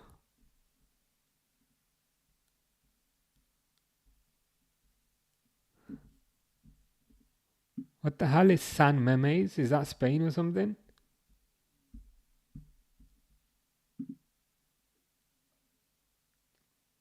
Okay, it's in Bilbao. Okay. Okay. So what's an okay, so that's even less then. What's an economy return flight for one person? I mean, even not talking EasyJet, and probably won't put them on EasyJet, I don't know. But it can't be more than £300, right? Hotel, 2 nights, £300 again. A bit of food, £100. You know, £50 a day. That's £600, yeah. £600 per person. And you're paying Jadon Sancho £350,000 a week. Clubs forget how much staff carry everything. No morale in staff, it will crumble. That's the thing. If you treat people like dirt, they will treat your club like dirt. It's like if it was a shop, right? If you treat the shop staff like dirt as the owner, they're not going to want to work as hard. They're just going to see this as a job. They're going to think, you know what, we're going to get fired eventually anyway, so we might as well not bother. I mean, even though you're the owner and these people are, you know, the staff, you still have to treat them respectfully. Treat them as equals to a certain degree. Ooh, the ref's running over to the side here.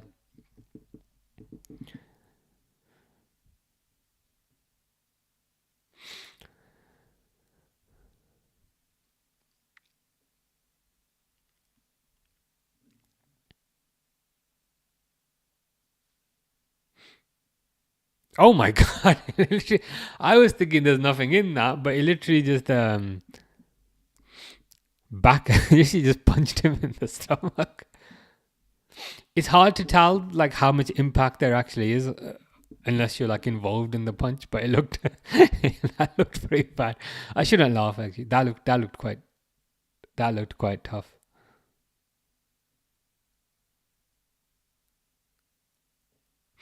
I wouldn't be surprised if he gets sanctioned for that. Spurs have to win, so Big Ange stays, mate. Yeah, we want Ange to stay, mate. Want him to stay, mate. Referee's pulling. Oh my god, referee's sending him off. Wow. Cabrera is getting sent off. I mean, all he did was punch Yamal in the stomach. It's a contact sport, guys. That's a straight red as well. I understand it. Literally just did that to Yamal's stomach. I thought that might be a booking, but I mean, I don't know if Yamal makes a meal of that. It's tough to say. Like unless someone's hitting you, like you can't really tell from images like how tough that was. Fish says, sorry, James Madison says, Fish, my friend named Robbie, and then whatever that is. True, I didn't think of that. That's a really good point. Ryan says, plus it's United, they'll probably get a discount on it. Yeah, they'll get business rates. Yeah. So when I used to kind of travel for work, like instead of booking like hotels and flights at the normal rate, you get business rates. So you get a bit of money off. So you get things for a bit cheaper. Yeah, I totally forgot about that. United will have like contracts with suppliers and things, so they'll get it for even cheaper. So it'll be less than £600 per person.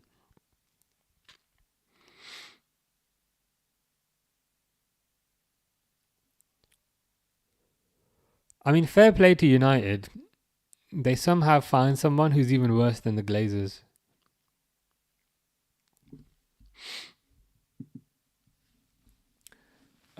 What will happen if Chelsea win the Conference League and made the qualification spot in UCL, where they will play next year? And who will get the Champions spot? Right. So I think in this example, are you saying Chelsea finish in a Champions League spot in the Premier League? What I'd presume would happen then is the loser of the final would then get the Europa League spot.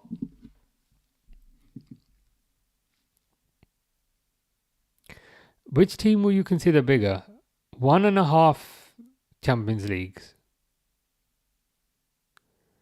and 0 league. So you're saying they won 1 and they got to 1 final, or 15 league and 0 Champions League? I'd say it depends on the league. I was gonna say option 2, obviously, but maybe it depends on the league. If it's the Welsh League of Wales, right? I'd say 1.5 Champions Leagues are gonna probably usurp a billion Welsh titles. Sorry, Cardiff. But more often than not, 15 league titles. So I'd say like for any of the kind of major leagues, English league, Spanish league, Italian leagues, Portuguese league, Dutch league even, I'd always say 15 league titles. The way I kind of traditionally think about it is the league title is a major trophy and the Champions League is also a major trophy. So that would mean 15 leagues outweigh 1.5 Champions League. But the exception is if it's a very weak league. So Wales League, or I don't know, the Bosnian League, I don't know. If you're a Bosnian team and you win the Champions League, that's probably the greatest achievement in Bosnian history, and then it would supersede 15 leagues. Yeah, So Ryan's saying the same thing. 15 leagues, but it depends on what the league is. For any of the big ones, Premier League and so forth, it would be 15 leagues significantly outweigh 1 Champions League. Whereas if it's League One, if it's League One, if a League One team was to somehow win the Champions, was to somehow qualify and to somehow win the Champions League, that would usurp winning multiple leagues, I think.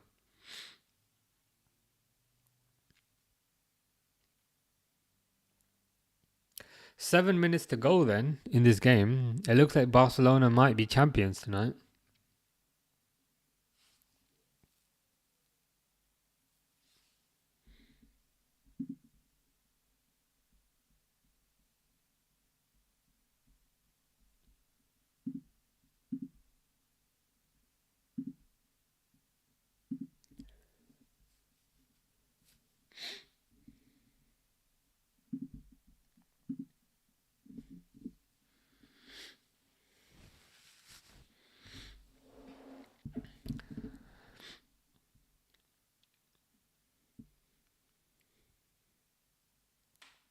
Rafinha still closing down, to be fair. Still showing a lot of energy, still showing a lot of desire.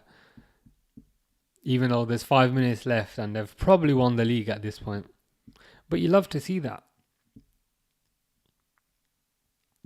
Chesney coming off his line again. Chesney thinks he's Harry coming off his line.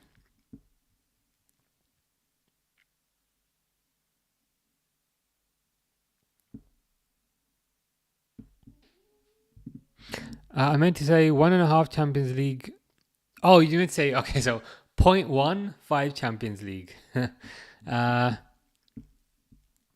Or 15 league. Yeah, I think the point's the same, really. I think the point's the same.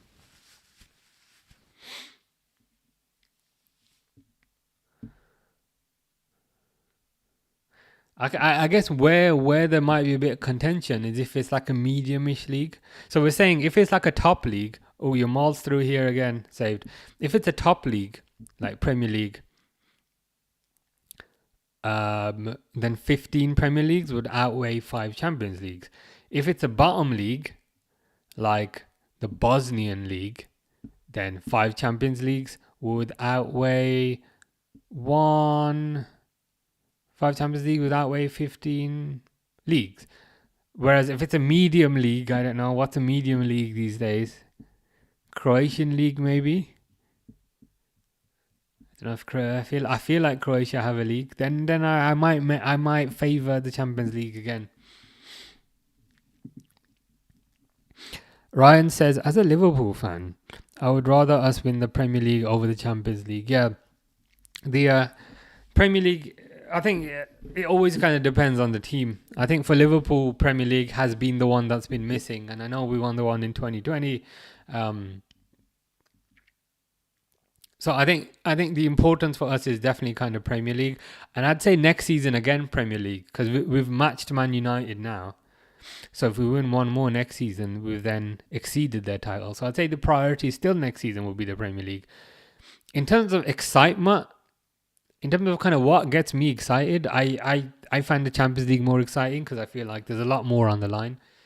It's a lot more nerve-wracking because everything's coming down to this one game. But in terms of the priority for the club, yes, it would be the Premier League. Whereas for Man City, it would be the Champions League. Especially before they won it. Whereas for Man United, it would be absolutely anything. Same with Arsenal. They take anything, they ain't complaining.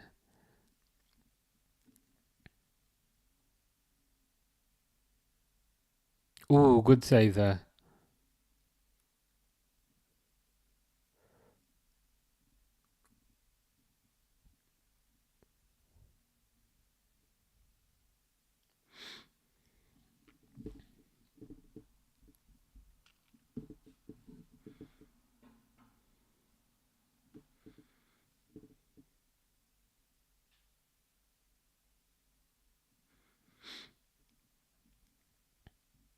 Espanyol still giving it a go, to be fair. They're not going down without a fight. They're giving it their all.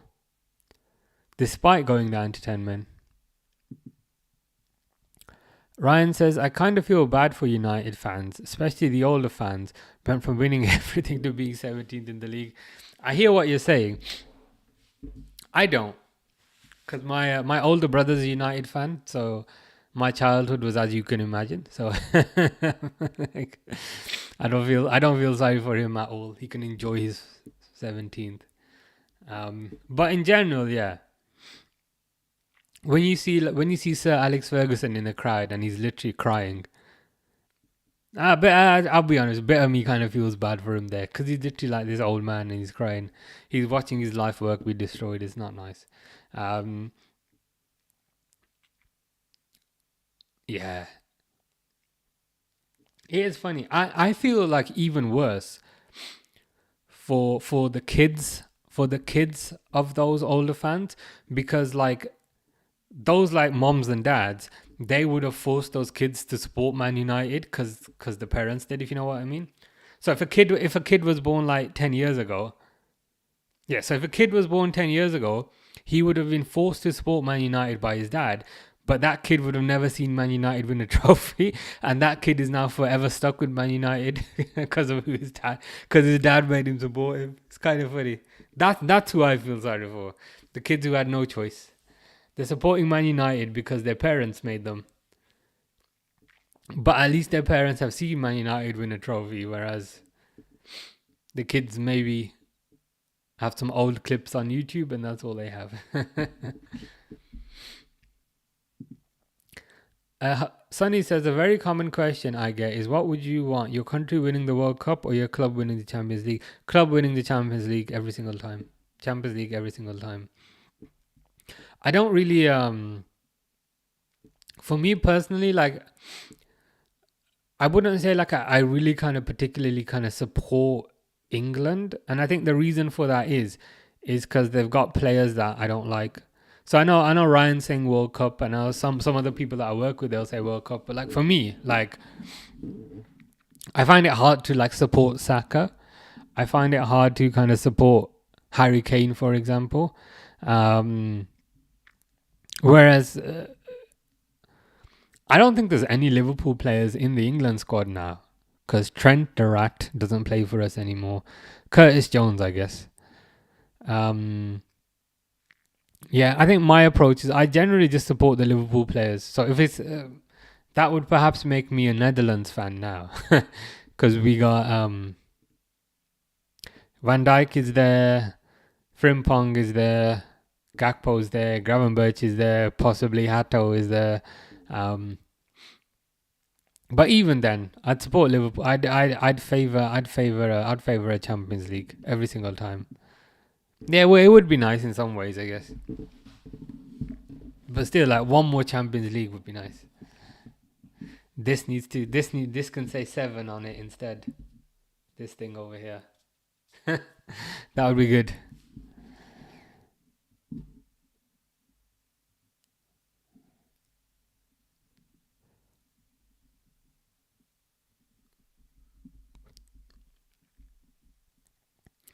Five minutes to go until Barcelona are champions. See, that's the thing. So they're actually, I can't change my mind. I can't deal with Arsenal fans claiming England won the World Cup because of Saka. That's it. That is literally it.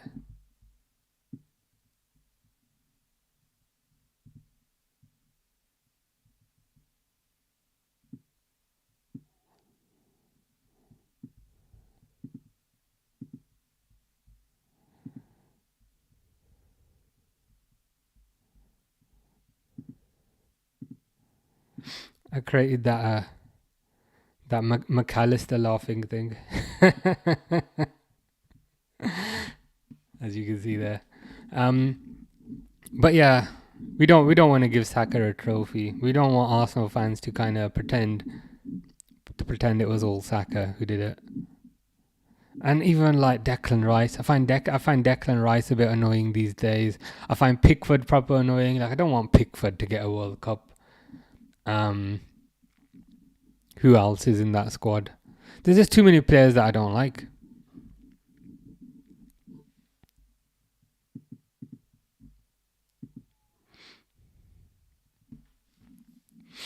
But a UCL will be celebrated by only a certain section like Liverpool, but a World Cup is celebrated by the entire nation. So where would you go? Yeah, I still easily pick the Champions League every single time.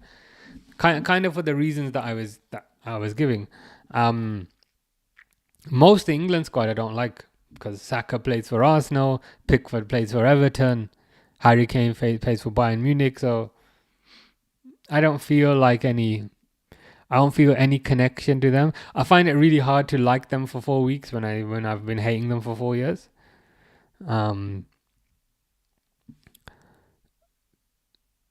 So yeah, Champions League every single time.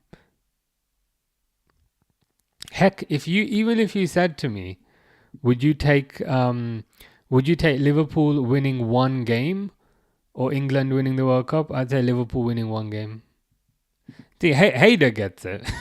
Pun international. Exactly.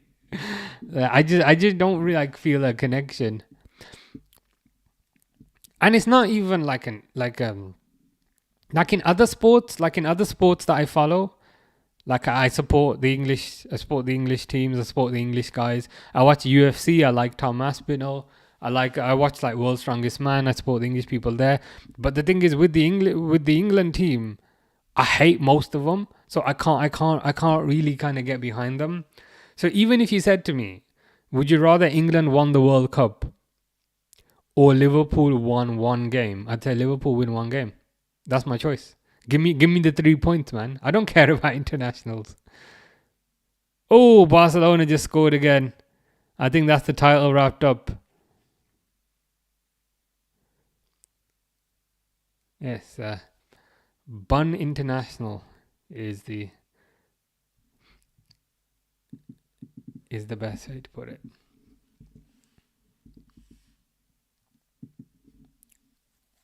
Literally, I've no attachment or anything to international football. In reality, it's the England national team. Are they really going to win the World Cup? That's like saying the US will win. To be honest, the US probably got a better chance. Got a better chance than England. I think England, too many players perhaps don't have the mentality to see it through. And I don't think the media pressure necessarily helps here either. But yeah, you just know if England get to a penalty shootout, they ain't getting through. And the thing that I find annoying as well is we'll play all these teams in the group stages and we'll be like, yeah, we defeated Bosnia 5-0. And then as soon as England come up against France, game over.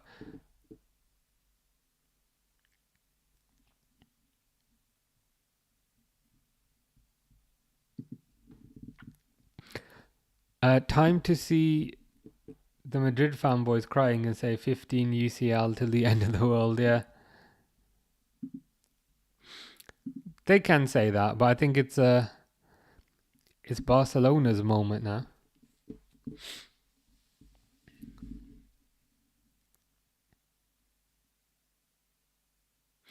That's the thing I don't get. If someone else wins, just say, you know what, they won it. Instead of saying, no, actually, we've got 15 Champions Leagues. We're better than you. I mean, even if, you know what I mean? It's fair enough, you won it. Well done. Well done. Be gracious in defeat. Oh, there's a fight. Why is there a fight? Full-time whistle happened, so Barcelona players ran on the pitch. And then a fight broke out.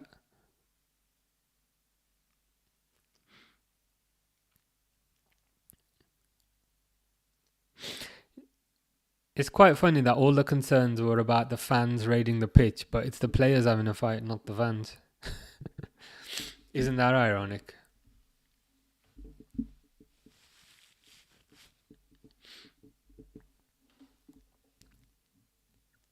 They've got the sprinklers spraying water on the players who were fighting.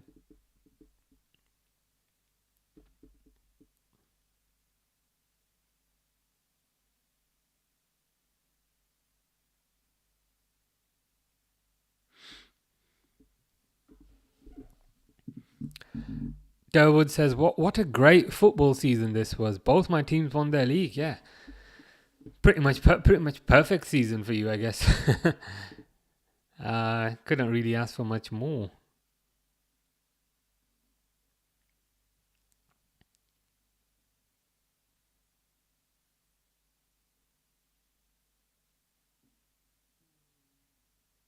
Yeah, Real Madrid are going to be annoyed now. You know their entitled little attitude where they think they're entitled to winning absolutely everything and having absolutely everything. They're going to be in meltdown.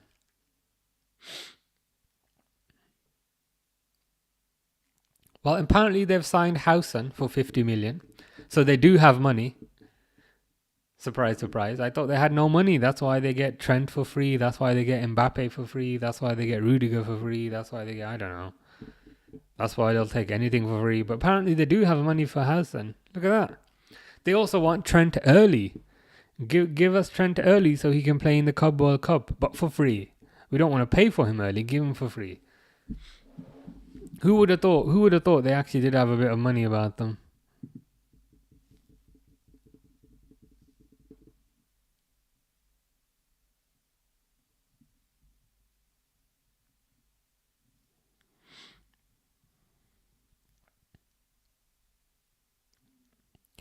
The Espanyol manager looks like he's been in a couple of fights. I wouldn't mess with him.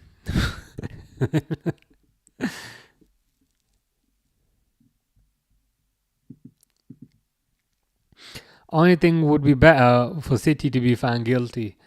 It would be, but that's probably even less likely than England winning the World Cup for some reason.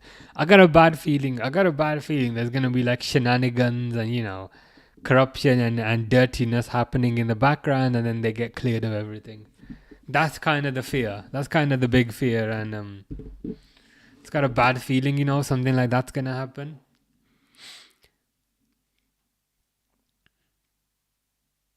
I would love it for the right thing to happen, but as we know, more often than not, these people get away with the things that they do. Yeah, and I think Hayder's mentioned it there as well, saying sitter will get slapped on the wrist, a little fine at most. Yeah, that's what I got a bad feeling about. Slap on the wrist is nothing, and a little fine is even less than nothing to them. So yeah, that's what I'm concerned about. But yeah, we'll see what happens. Anyway, that's another game done with then. So Barcelona are champions. We will take that. We are happy with that. I might be back tomorrow if I got energy. I don't know. Today I'm gonna leave on time, unlike yesterday when I was falling asleep at the desk and I was like, okay, I need to go now. But might be back tomorrow. There's Chelsea Man United tomorrow. Maybe do that. But if not, definitely Saturday for the FA Cup final. City next season will be a force to reckon with. Pep is back with his. Is he back with his wife? I thought they were getting divorced.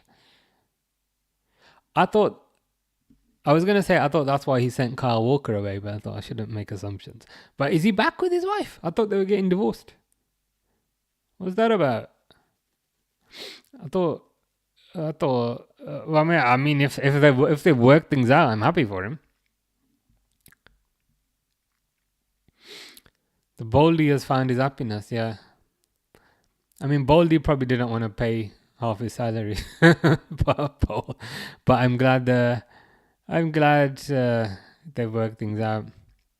In my opinion, if not guilty of a majority, they would need to have it announced. They would have announced it already. I have a hopeful feeling. Okay, I think that's a good point there. You just reminded me of something. Like, I'm semi-hopeful that the kind of breakdown they've had this season is because they know internally in the club that they're absolutely screwed, and then that's affecting the mindset. Like, if there's a mess kind of off the pitch, then that also affects the kind of players on the pitch. So I'm hoping that's what's happened. You know what I mean? let's keep an eye on it. Let's keep an eye on that.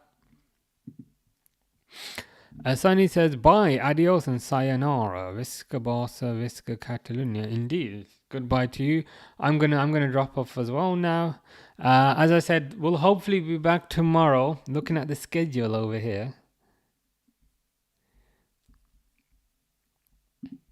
Tomorrow, Chelsea versus Man United. So trash versus even bigger trash. We might have to do that one. And then Saturday's the FA Cup final. Sunday, I'm probably not going to be home. So yeah, most likely Chelsea versus Man United tomorrow, and then Crystal Palace versus Man City on Saturday. So yeah, you'll see it on the thing. I'll create the schedule, create the thumbnail, and then yeah, hopefully see you guys tomorrow. Yeah, good night, good evening to you, Derwood. I hope you have a nice evening, and yeah, see you guys tomorrow. Hopefully, fingers crossed. Man United versus Chelsea. Take care, guys. Cheers.